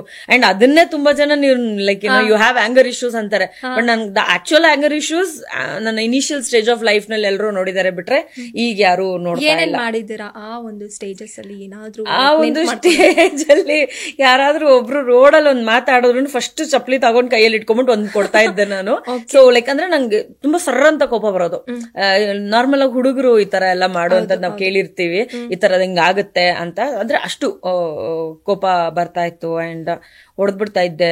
ಅಂದ್ರೆ ಹುಡುಗಾಟಿಕೆ ಏನು ಮಾಡಕ್ಕಾಗಲ್ಲ. ಸೊ ಯಾವಾಗ ಅದು ಅಫೆನ್ಸ್ ಅಂತ ಗೊತ್ತಾಯ್ತು, ಸ್ವಲ್ಪ ಬಾಯಿ ಮುಚ್ಕೊಳಕ್ ಸ್ಟಾರ್ಟ್ ಮಾಡಿದೆ. ಅಂದ್ರೆ ನಂಗೆ ಕೋಪ ಬರ್ತಾ ಅಂಡ್ ಅವ್ರ ಆತರ ಮಾಡ್ತಾ ಏನಾದ್ರು ಅಂತಾರೆ ಅಂತಂದ್ರೆ ನಾನು ಹೇಳ್ತಾ ಇರೋದು ಯಾರೋ ರ್ಯಾಗ್ ಮಾಡಿರ್ತಾರೆ, ಅವಾಗ ನಾನು ಆತರ ಮಾಡಿರ್ತೀನಿ. ಸುಮ್ನೆ ರೋಡಲ್ಲಿ ಹೋಗೋರ್ಗೆಲ್ಲ ನಾನೇನು ಹೋಗಿ ಜಗಳಕ್ಕೆ ನಿಂತ್ಕೊಳ್ಳುವಂತದ್ದು ಹುಚ್ಚೇನಿಲ್ಲ ನನಗೆ. ಏನು ಗೊತ್ತಾ, ಕೆಲವರು ಹುಡುಗಿರು ಈಗ್ಲೂ ಕೂಡ ಅವನೇನೋ ಮಾಡ್ತಿದ್ದಾನೆ ಅಂತ ಗೊತ್ತು, ಆದ್ರೂ ಸೈಲೆಂಟ್ ಆಗಿರ್ತಾರೆ. And it is not wrong ಅಲ್ವಾ? ಅವನೇನೋ ಯಾರೋ ಒಬ್ಬ ಸ್ಟೇರ್ ಮಾಡ್ತಿದ್ದಾನೆ, ಏನೋ ಕೆಟ್ಟಾಗ್ ಮಾಡ್ತಿದ್ದಾನೆ ಅಂದಾಗ ಎಷ್ಟೋ ಜನ ಹುಡುಗಿರ್ ಹೆದ್ರುಕೋತಾರೆ. ಏನು ಅಂತ ಹೆದ್ರುಕೊಳ್ಳೋದು ಅನ್ನೋದಕ್ಕಿಂತ ಹೆಚ್ಚಾಗಿ ಇವಾಗ ನೋಡಿ, ಬಹಳಷ್ಟು ಜನ ಈ ಕಾಮೆಂಟು, ಇಂಟರ್ನಲ್ ಸ್ಟುಪಿಡ್ ಮೆಸೇಜಸ್ ಎಲ್ಲ ಬಂದಾಗ ನಿನ್ಗೆ ಯಾಕೆ ಬ್ಲಾಕ್ ಮಾಡಕ್ ಆಗಲ್ವಾ, ಬ್ಲಾಕ್ ಮಾಡ್ಬಿಟ್ಟು ಸುಮ್ನೆ ಕುತ್ಕೊಳಕ್ ಆಗಲ್ವಾ ಅಂತಾರೆ. It's the same. ಅಂದ್ರೆ ನಾವು ಪಬ್ಲಿಕ್ ಅಲ್ಲಿ ಜನ ನಮ್ಗೆ ಏನೋ ಒಂದ್ ಮಾಡಿದಾಗ ನಾವು ಸೈಲೆಂಟ್ ಆಗಿ ಬರೋದು, ಇಲ್ಲಿ ನಾವು ಬ್ಲಾಕ್ ರೆಸ್ಟ್ರಿಕ್ಟ್ ಮಾಡ್ಬಿಟ್ಟು ಏನು ಇವ್ರಿಗೆ ಆನ್ಸರ್ ಮಾಡದೇ ಇರೋದು, ಇಟ್ಸ್ ದ ಸೇಮ್. ಅಂದ್ರೆ ಜನ ನಮ್ಮನ್ನ ಹಂಗಿರಕ್ ಹೇಳ್ಕೊಡ್ತಾ ಇದಾರೆ ಅಷ್ಟೇ, ನಮಗ್ ಹಂಗ ಇರ್ಬೇಕು ಅಂತ ಏನಿಲ್ಲ. ಈಗ ಪ್ರಾಬಬ್ಲಿ ನಮ್ಮಮ್ಮ ಬೈಬೋದು, ನಮ್ಮ ಅಪ್ಪ ಬೈಬೋದು, ನೀನ್ ಯಾಕೆ ರೋಡಲ್ಲಿ ನಿಂತ್ಕೊಂಡು ಇದನ್ನೆಲ್ಲ ಹೇಳ್ತಾ ಇದ್ದೆ, ನೀನ್ ಅವನು ನೋಡಿದಕ್ ತಾನೆ ಅವ್ನು ನಿನ್ನ ಗುರಾಯಿಸ್ತಾ ಇದ್ದಾನೆ ಅಂತ ನಿನಗ್ ಗೊತ್ತಾಗಿದ್ದು. ಇಂಥವೆಲ್ಲ ನಮ್ಗೆ ನಮ್ ಸುತ್ತಮುತ್ತ ಇರುವಂತ ಜನಾನೇ ಹೇಳ್ಕೊಡ್ತಾರೆ ಬಿಟ್ರೆ ನಾವ್ ಅದನ್ನೇನ್ ಮಾಡ್ಬೇಕಂತಿರಲ್ಲ. ಯಾರಾದ್ರೂ ನಮ್ಗೆ ಇಷ್ಟ ಇಲ್ದೇ ಇರೋರು ಪರ್ಪಸ್ಫುಲಿ ನಮ್ಮನ್ನ ಟ್ರಿಗರ್ ಮಾಡ್ತಾ ಇದಾರೆ, ಕಣ್ಣು ನೋಡಿತಾ ಇದಾರೆ, ಇನ್ನೇನೋ ಸನ್ನೆಗಳು ಮಾಡ್ತಾ ಇದಾರೆ, ಇವೆಲ್ಲ ಅಂದಾಗ ಹೋಗ್ 2 ಕೊಡ್ಬೇಕು ಅಂತ ಅನ್ಸೋದೇನೆ ನಮ್ಮ ಮನ್ಸಿನಲ್ಲಿ ಇರುತ್ತೆ. ಬಟ್ ಸುತ್ತಮುತ್ತ ಇರೋರು ನೀನ್ ಹೆಣ್ಮಗು, ನೀನ್ ಆರಾಮಾಗಿರ್ಬೇಕು, ನೀನ್ ಹಂಗಂದ್ರೆ ಅಲ್ಲಿ ಜಗಳ ಮಾಡಬಾರ್ದು ಅಂತೆಲ್ಲ ಹೇಳ್ಕೊಡೋದ್ರಿಂದ ಪ್ರಾಬಬ್ಲಿ ನಮ್ಮಂತವ್ರು ರಿಯಾಕ್ಟ್ ಮಾಡಲ್ಲ. ಬಟ್ ಅನ್ಸಿದ್ ಮಾಡ್ಬೇಕಮ್ಮ. ಇಟ್ಸ್ ನಾಟ್ ದಟ್ ಸರಿನಾ ತಪ್ಪ, ಅನ್ಸಿದ್ ಮಾಡ್ಬೇಕು. ಯಾವ್ದೋ ಒಂದು ಬಲವಂತ ಅಂತ ಯಾವಾಗ ಅನ್ಸುತ್ತೋ ಅವಾಗ ಅದನ್ನ ಕಟ್ ಆಫ್ ಮಾಡೋದ್ರಲ್ಲಿ ತಪ್ಪೇ ಇಲ್ಲ. ಯಾವಾಗ ನಮ್ಗೆ ಇಷ್ಟ ಇಲ್ದಿರೋ ಒಂದು ವ್ಯಕ್ತಿ, ಇಷ್ಟ ಇಲ್ದಿರೋಂತ ಒಂದು ಕೆಲಸನ ಮಾಡ್ತಾರೋ ಅವ್ರನ್ನ ದೂರ ಇಡೋದ್ರಲ್ಲಿ ಅಥವಾ ಅವ್ರಿಗೆ ತಿರುಗೇಟ್ ಕೊಡೋದ್ರಲ್ಲಿ ತಪ್ಪೇ ಇಲ್ಲ. ನೀನು ಅಂದ್ರೆ ನಿಮ್ಮಪ್ಪ ಅನ್ನೋದ್ರಲ್ಲಿ ತಪ್ಪೇ ಇಲ್ಲ ಅದ್ರಲ್ಲಿ. This is what I feel. Because ನನಗೆ ಏನಾದಾಗ ನಾನು ಹಿಂಗ್ ರಿಯಾಕ್ಟ್ ಮಾಡ್ತೀನೋ ಅಥವಾ ರಿಯಾಕ್ಟ್ ಮಾಡಿದ್ರೆ ನನಗ್ ಸರಿ ಅನ್ಸಿರುತ್ತೋ ನನ್ ಮನ್ಸಿನ ತೃಪ್ತಿ. ಯಾಕೆ ಅಂತಂದ್ರೆ ನನ್ ಮಗ ರೇಗ್ಸಿರೋದು ನನ್ನನ್ನ, ಬೇರೆ ಯಾರನ್ನೂ ಅಲ್ಲ. ಈಗ ನಿಮ್ಮನ್ನ ರೇಗ್ಸಿದ್ರೆ, ನಿಮ್ ಮಗಳನ್ನ ರೇಗ್ಸಿದ್ರೆ ನಿಮಗ್ ಗೊತ್ತಾಗತ್ತೆ. ನನಗ್ ತಾನೇ ರೇಗ್ಸಿರೋದು, ನಾನ್ ತಾನೇ ಫೀಲ್ ಮಾಡಿರೋದು. ಸೊ ನಾನ್ ಅದಕ್ಕೆ ಏನ್ ಕೊಡ್ಬೇಕು ಅಂತ ಅನ್ಸುತ್ತೋ ನಾನು ಅದನ್ನ ಕೊಡ್ತೀನಿ. ಮೇ ಬಿ ಇದು ಬೇರೆಯವ್ರ ಕಣ್ಣಿಗೆ ತಪ್ಪಾಗಿ ಕಾಣಿಸ್ಬೋದು. ನಮ್ ಮಕ್ಳು ಅಂತ ಬಂದಾಗ ಅವ್ರ ಅಪ್ಪ ಅಮ್ಮಂಗ್ ಚೆನ್ನಾಗ್ ಅನ್ಸಿರ್ಬೋದು ಅಷ್ಟೇ. ಪ್ರೊಟೆಕ್ಟಿವ್, ಎಲ್ರು ಪ್ರೊಟೆಕ್ಟಿವ್ ಏನೆ. ಅವ್ರದ್ದು ಅಂತ ಬಂದಾಗ ಎಲ್ರು ಪ್ರೊಟೆಕ್ಟಿವ್ ಏನೆ. ಬೇರೆಯವ್ರು ಅಂತ ಬಂದಾಗ ಅಷ್ಟೇನೆ ಪ್ರೊಟೆಕ್ಟ್ ಮಾಡಕ್ ಬರಲ್ಲ. ಸೊ ನಮ್ಮನ್ನ ನಾವು ಪ್ರೊಟೆಕ್ಟ್ ಮಾಡೋದ್ ಕಲಿಬೇಕು. ನಮ್ಮನ್ನ ನಾವೇ ಪ್ರೊಟೆಕ್ಟ್ ಮಾಡಿಲ್ಲ ಅಂದ್ರೆ ಬೇರೆಯವ್ರು ಯಾಕೆ ಪ್ರೊಟೆಕ್ಟ್ ಮಾಡ್ತಾರೆ? ನಮ್ಮನ್ನ ನಾವ್ ಚೆನ್ನಾಗಿ ನೋಡ್ಕೋಬೇಕು. ನಮ್ಮನ್ನ ನಾವೇ ಚೆನ್ನಾಗಿ ನೋಡ್ಕೊಂಡಿಲ್ಲ ಅಂದ್ರೆ ಬೇರೆಯವ್ರು ಮಾಡಲ್ಲ ನಮಗೆ. ಸೊ ಇಟ್ ಈಸ್ ವಿದಿನ್ ನಾವೇ ಮಾಡ್ಕೋಬೇಕು. That is what I feel as Tanisha. And most of the ಆರ್ಟಿಸ್ಟ್ಗಳು ಈ ಫೀಲ್ಡಿಗೆ ಬಂದ್ಮೇಲೆ ನಾನು ಸೈಲೆಂಟ್ ಆಗ್ಬಿಟ್ಟಿದೀನಿ ಅಂತ ಹೇಳೋದನ್ನ ನಾನು ತುಂಬಾ ಕೇಳಿದೀನಿ. ಅಂಡ್ ಬಾಯ್ಸ್ ಆಲ್ಸೋ, ಅಂದ್ರೆ ದೊಡ್ಡ ದೊಡ್ಡ ಆಕ್ಟರ್ಸ್ಗಳು ಅಷ್ಟೇನೆ.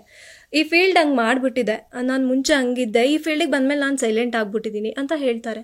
ಅಂದ್ರೆ ಆರೋಗ್ಯಂಟ್ ಇರೋರು ಈ ಫೀಲ್ಡಿಗೆ ಬಂದ್ಮೇಲೆ ಅಡ್ಜಸ್ಟ್ ಆಗ್ಬಿಟ್ಟಿದೀನಿ ಅಥವಾ ಅದು ನಡೆಯಲ್ಲ ಅಂತ ಹೇಳ್ತಾರೆ. ಇಲ್ಲ, ಫೀಲ್ಡ್ ಅಂತ ಹೇಳಿದ್ರೆ ತಪ್ಪಾಗತ್ತೆ. ಯಾಕೆ ಅಂತಂದ್ರೆ ಇವಾಗ ನಾವೆಲ್ಲೋ ಒಂದ್ ಕಡೆ ಕೆಲಸ ಮಾಡ್ಕೊಂಡಿರ್ತೀವಿ, ಯಾವ್ದೋ ಒಂದು ಆಫೀಸ್ ಅಂತ ಅನ್ಕೊಳ್ಳಿ, ನಾವ್ ಕೆಲಸ ಮಾಡ್ತಿರ್ತೀವಿ, ಒಂದು ಫಿಕ್ಸ್ ಜಾಬ್ ಅಂತ ಇರುತ್ತೆ, ಫಿಕ್ಸ್ ಟೈಮಿಂಗ್ ಅಂತ ಇರುತ್ತೆ. ನೀವು ಆ ಟೈಮ್ ಬಿಟ್ಟು ಎಕ್ಸ್ಟ್ರಾ ಅಲ್ಲಿ ಕೇಳಿದ್ರೆ ನಮಗೂ ರಿಯಾಕ್ಟ್ ಮಾಡ್ಬೇಕು ಅನ್ಸುತ್ತೆ. ಬಟ್ ಅಲ್ಲಿ ರೂಲ್ಸ್ ಗಳು ಇರೋದ್ರಿಂದ ಪ್ರಾಬಬ್ಲಿ ಅಲ್ಲೇನು ಯಾರು ಹೇಳ್ಕೊಳಲ್ಲ. ಬಟ್ ನಮ್ಗಳಿಗೆ ರೂಲ್ಸ್ ಇಲ್ಲ ಇಲ್ಲಿ. ಅಂದ್ರೆ ಒಂದು ಪ್ಯಾಟ್ರನ್ ಇರಬಹುದು. ನೀವು 9 to 5 ಜಾಬ್ ಮಾಡಿ ಅಂತ ಹೇಳಕ್ ಆಗಲ್ಲ ಇಲ್ಲಿ, ಯಾವ ಡಿಪಾರ್ಟ್ಮೆಂಟ್ ಅವ್ರಿಗೂ ಹೇಳಕ್ ಆಗಲ್ಲ. ಕೆಲವ್ರಿಗೆ ಕಾಲ್ ಶೀಟ್ಸ್ ಅಂತ ಇದೆ, ಇನ್ ಕೆಲವ್ರಿಗೆ ಅದೂ ಇಲ್ಲ.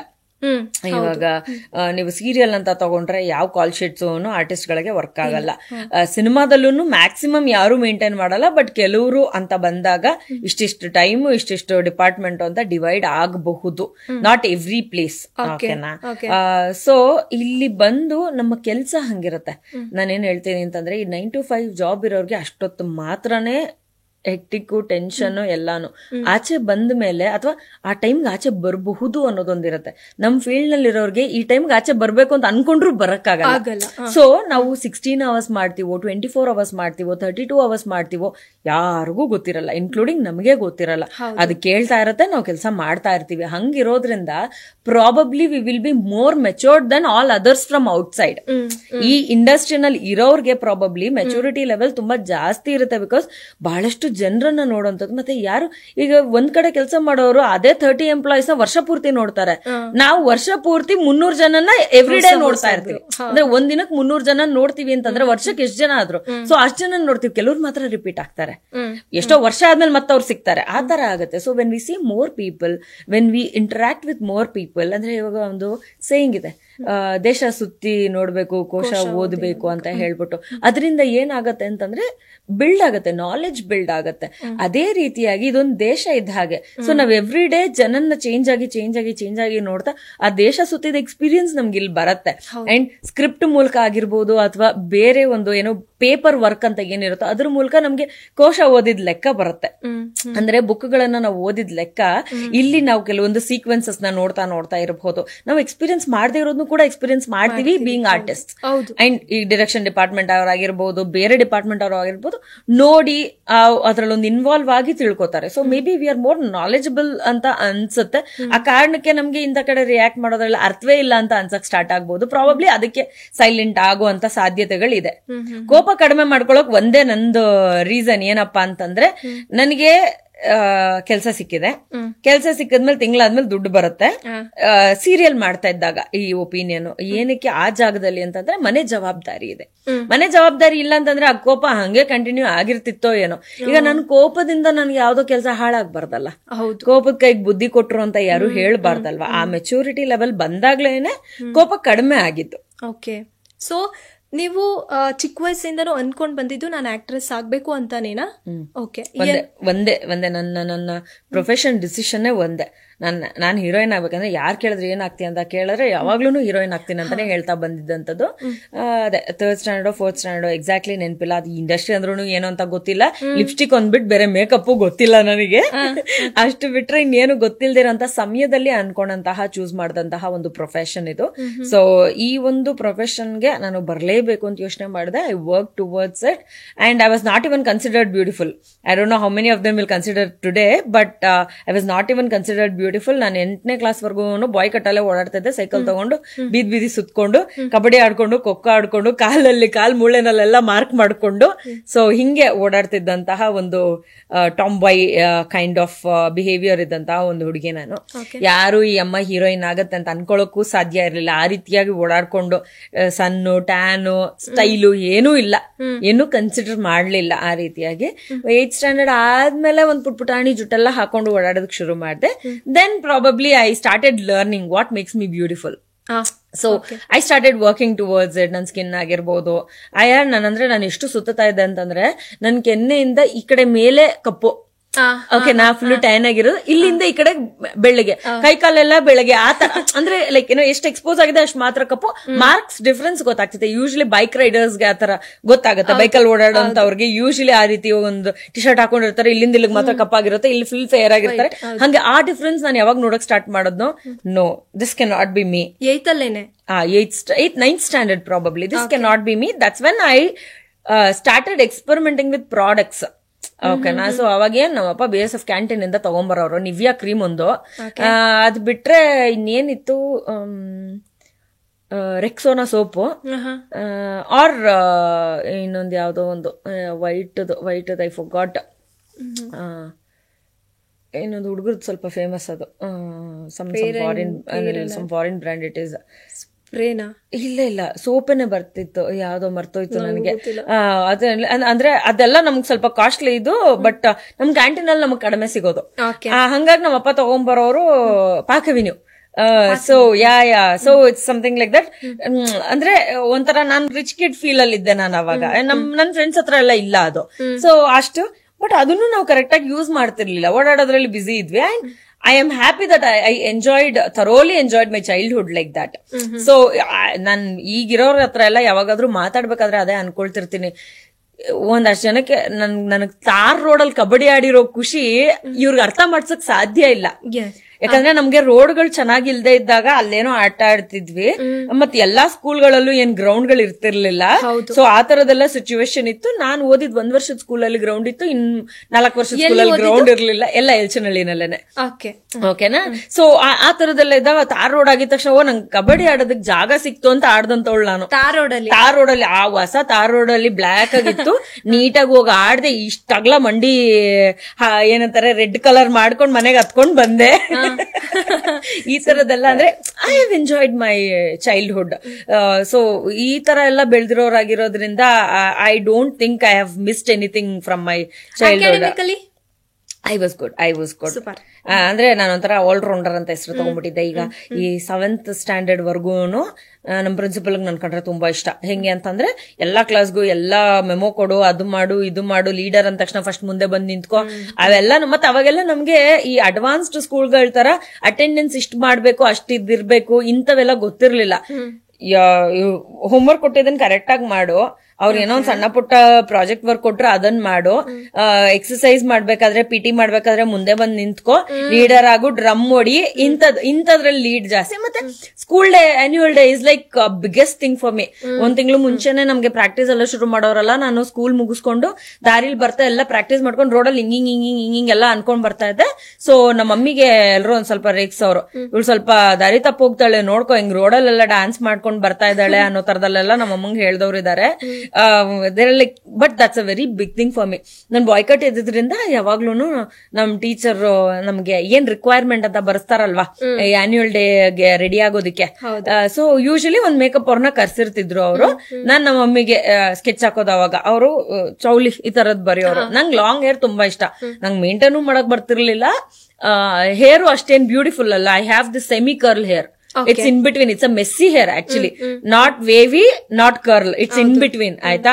ಸೊ ಬಾಯ್ ಕಟ್ ಇದ್ದಿದ್ರಿಂದ ಗೊತ್ತಾಗ್ತಿರ್ಲಿಲ್ಲ, ಒಂಚೂರು ಉದ್ದ ಬರ್ತಿದ್ದಂಗೆ ಅದು ಹೆಂಗ್ ಹುಚ್ಚುಚ್ಚು ನಂಗೆಲ್ಲ ಆಡೋದು. ಸೊ ಅಷ್ಟ್ರಲ್ಲಿ ನಮ್ಮ ಮಮ್ಮಿಗೆ 1-2 ತಿಂಗಳವರೆಗೂ ಕಟ್ ಮಾಡಿಸ್ಬೇಡಿ ಅಂತ ಹೇಳೋರು ನನಗೆ. ಟೀಚರ್ ಬರೀತಾರಲ್ಲ ಅವಾಗ ಚೌಲಿ ಅಂತ ಬರೆದ್ರೆ ಬ್ರಾಕೆಟ್ ಅಲ್ಲಿ ಲಾಂಗ್ ಅಂತ ಬರ್ಸ್ತಾ ಇದ್ದೆ ನಾನು. ಹಂಗೆ ಈ ತರದೆಲ್ಲ ಆದ್ರೆ ನಾನು ಇನ್ಫ್ಲೂಯೆನ್ಸ್ ಯೂಸ್ ಮಾಡ್ಕೊಳ್ಳೋದು. ಆಮೇಲೆ ನಮ್ಮಮ್ಮ ಲಿಪ್ಸ್ಟಿಕ್ ಇಟ್ಟಿದ್ರೆ ಲಿಪ್ಸ್ಟಿಕ್ ಎತ್ಕೊಂಡ್ ಬಂದ್ಬಿಟ್ಟು ನಾನ್ ಸ್ಕೂಲ್ ಡೇನಲ್ಲಿ ಎಲ್ರಿಗೂ ಹಚ್ಕೊಡೋದು. ರೆಡ್ ಲಿಪ್ಸ್ಟಿಕ್ ಇಲ್ಲ ಮೆರೂನ್ ಲಿಪ್ಸ್ಟಿಕ್, ಈ ತರ ನಮ್ಮಮ್ಮ ಮರೂನ್ ತುಂಬಾ ಯೂಸ್ ಮಾಡೋರು. ಸೊ ಐ ಆಮ್ ಲೈಕ್ ಅದನ್ನೆಲ್ಲ ತಗೊಂಡ್ಬಿಟ್ಟು ಎಲ್ರಿಗೂ ಹಚ್ಕೊಡೋದು. ಆಮೇಲೆ ನಮ್ಮ ಹೆಡ್ ಮೇಡಮ್ ಒಂದ್ ದಿವಸ ಬೈದ್ರು, ಇಲ್ಲ ನಿಮ್ಮಮ್ಮ ಕಾಸ್ಟ್ಲಿದೇನೋ ತಗೊಂಬಂದಿರ್ತಾರೆ, ಹಂಗೆಲ್ಲ ಎಲ್ರಿಗೂ ಅಂದ್ರೆ ಏನು ಒಬ್ರು ಲಿಪ್ಸ್ ಇಂದ ಇನ್ನೊಬ್ರು ಟಚ್ ಮಾಡ್ಬೇಡಿ ಅನ್ನೋದನ್ನ ಆ ರೀತಿ ನೀಟಾಗಿ ಹೇಳ್ಕೊಡೋರು ಅವ್ರು ನಮ್ಗೆ. ದೆನ್ ಬಿ ಲೈಕ್ ಹೋಗ್ಬಿಟ್ಟು 10 ರೂಪೀಸ್ 5 ರೂಪೀಸ್ ಲಿಪ್ಸ್ಟಿಕ್ ತಗೊಂಬಂದೆ ನಾನು.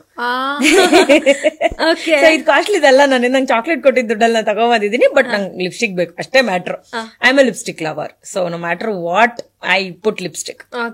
So hangge like there are a lot many things that I have enjoyed in my childhood. Anger issues cut down ಆಗಿರೋದು ಲೇಟ್ ಆಗಿ ಅದಾದ್ಮೇಲೆ ಅಂದ್ರೆ ಏನು ಗೊತ್ತಾ, ನಿಮ್ಗೆ ಆಸೆ ಇತ್ತು ಈ ರೂಟಿಗೆ ಬರ್ಬೇಕು ಅಂತ, ಹೇಗೆ ನಿಮ್ಗೆ ಅದು ಗೊತ್ತಾಯ್ತು? ಏನು ಗೊತ್ತಿರ್ಲಿಲ್ಲ, ಸುಮ್ ಡಿಸೈಡ್ ಮಾಡಿದ್ ಅಷ್ಟೇನೆ ಅದು. ಅದಾದ್ಮೇಲೆ ಓಕೆ ಆ ಟಾಪಿಕ್ ಹೇಳ್ಬೇಕಿತ್ತಾ? ಓಕೆ, ಅಲ್ಲಿ ಏನಾಗಿತ್ತು, ನ್ಯೂಸ್ ಪೇಪರ್ಗಳು ಇಂಟ್ರೆಸ್ಟ್ ಅಲ್ವಾ ಅವಾಗ, ಈ ಸೋಷಿಯಲ್ ಮೀಡಿಯಾ ಎಲ್ಲ ಇವಾಗ ಬಂದಿರೋದಲ್ವಾ, ನಂಗೆ ಡಿಸ್ಟ್ರಿಬ್ಯೂಟರ್ ಯಾರು ಇವ್ರು ಯಾರು ಇದೆಲ್ಲ ಯಾರಿಗ್ ಗೊತ್ತಿರುತ್ತೆ? ಹೇಗ್ ನೀವು ಬ್ಯಾಕ್ ಗ್ರೌಂಡ್ ಚಾನ್ಸ್ ಇಲ್ಲ, ಏನು ಬ್ಯಾಕ್ ಗ್ರೌಂಡ್ ಇಲ್ಲ. ನಾನು ಹೇಳಿದ್ರೆ ಯಾರಿಗೂ ಅರ್ಥನೂ ಆಗ್ತಿರ್ಲಿಲ್ಲ, ನಾನು ಹೇಳೋ ಧೈರ್ಯನೂ ಇರ್ಲಿಲ್ಲ. ನ್ಯೂಸ್ ಪೇಪರ್ ನೋಡೋದು, ಅದ್ರಲ್ಲಿರೋ ನಂಬರ್ಗೆಲ್ಲ ಕಾಲ್ ಮಾಡೋದು, ಕಾಯಿನ್ ಬೂತ್ ಇರ್ತಿತ್ತಲ್ಲ, ಹೋಗ್ಬಿಟ್ಟು ನಮ್ಮ ಮಮ್ಮಿ ಹತ್ರ ಚೇಂಜ್ ಇಸ್ಕೊಳ್ಳೋದು, ಹೋಗ್ಬಿಟ್ಟು ಒಂದ್ ನಂಬರ್ ಒಂದ್ಸತಿ ಕಾಲ್ ಮಾಡೋದು, ಅವ್ರೇನೋ ಒಂದ್ ಹೇಳ್ತಾರೆ ಇದಕ್ಕಲ್ಲಮ್ಮ ಅದಮ್ಮ ಅಂತ ಹೇಳ್ತಾರೆ, ಕಟ್ ಮಾಡೋದು.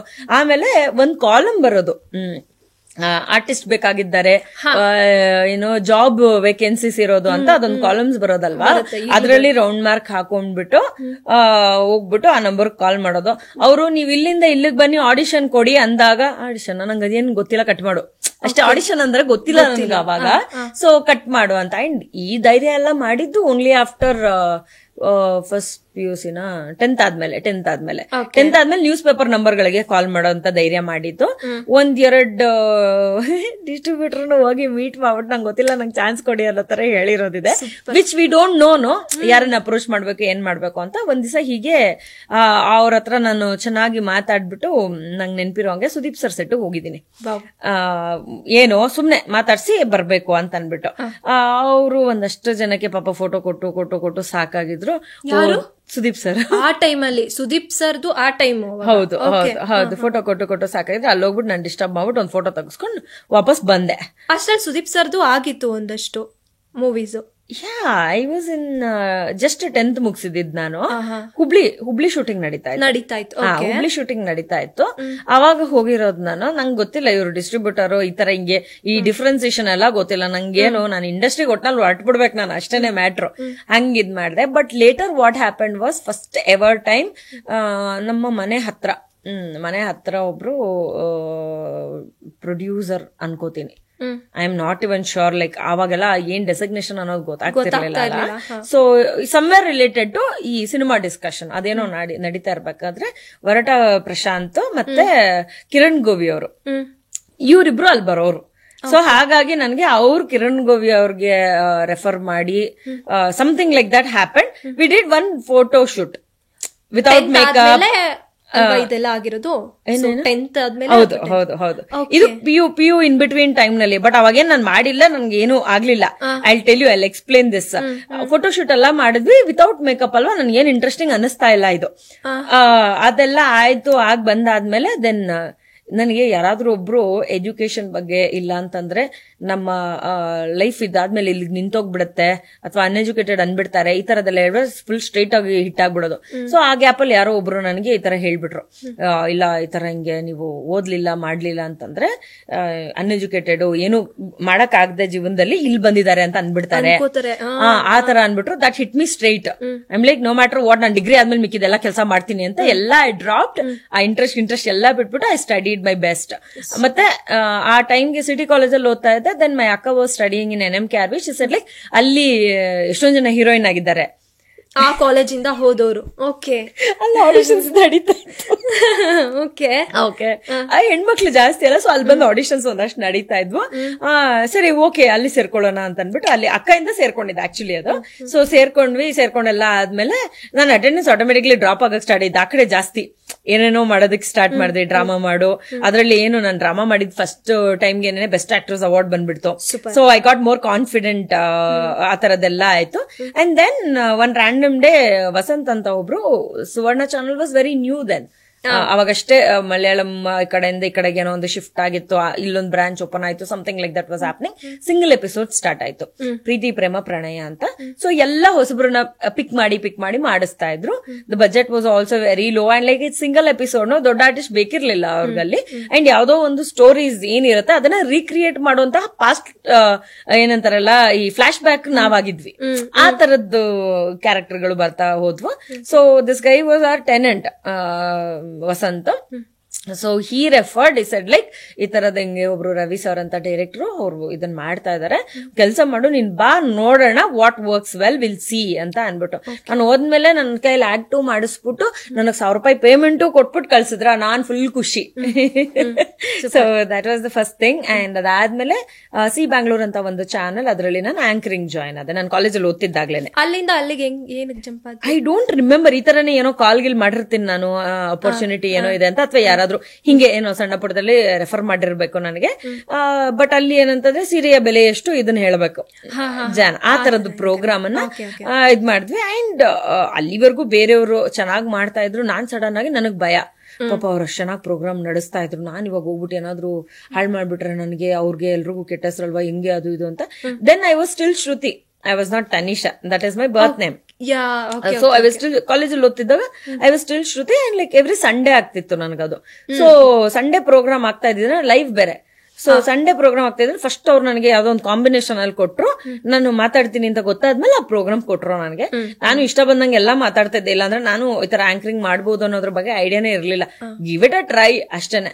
ಅವ್ರು ಕೊಟ್ಟಿದ್ ₹300 ₹200 ನನಗೆ ಆಟೋಗೆ ಹೋಗ್ತಾ ಇತ್ತು.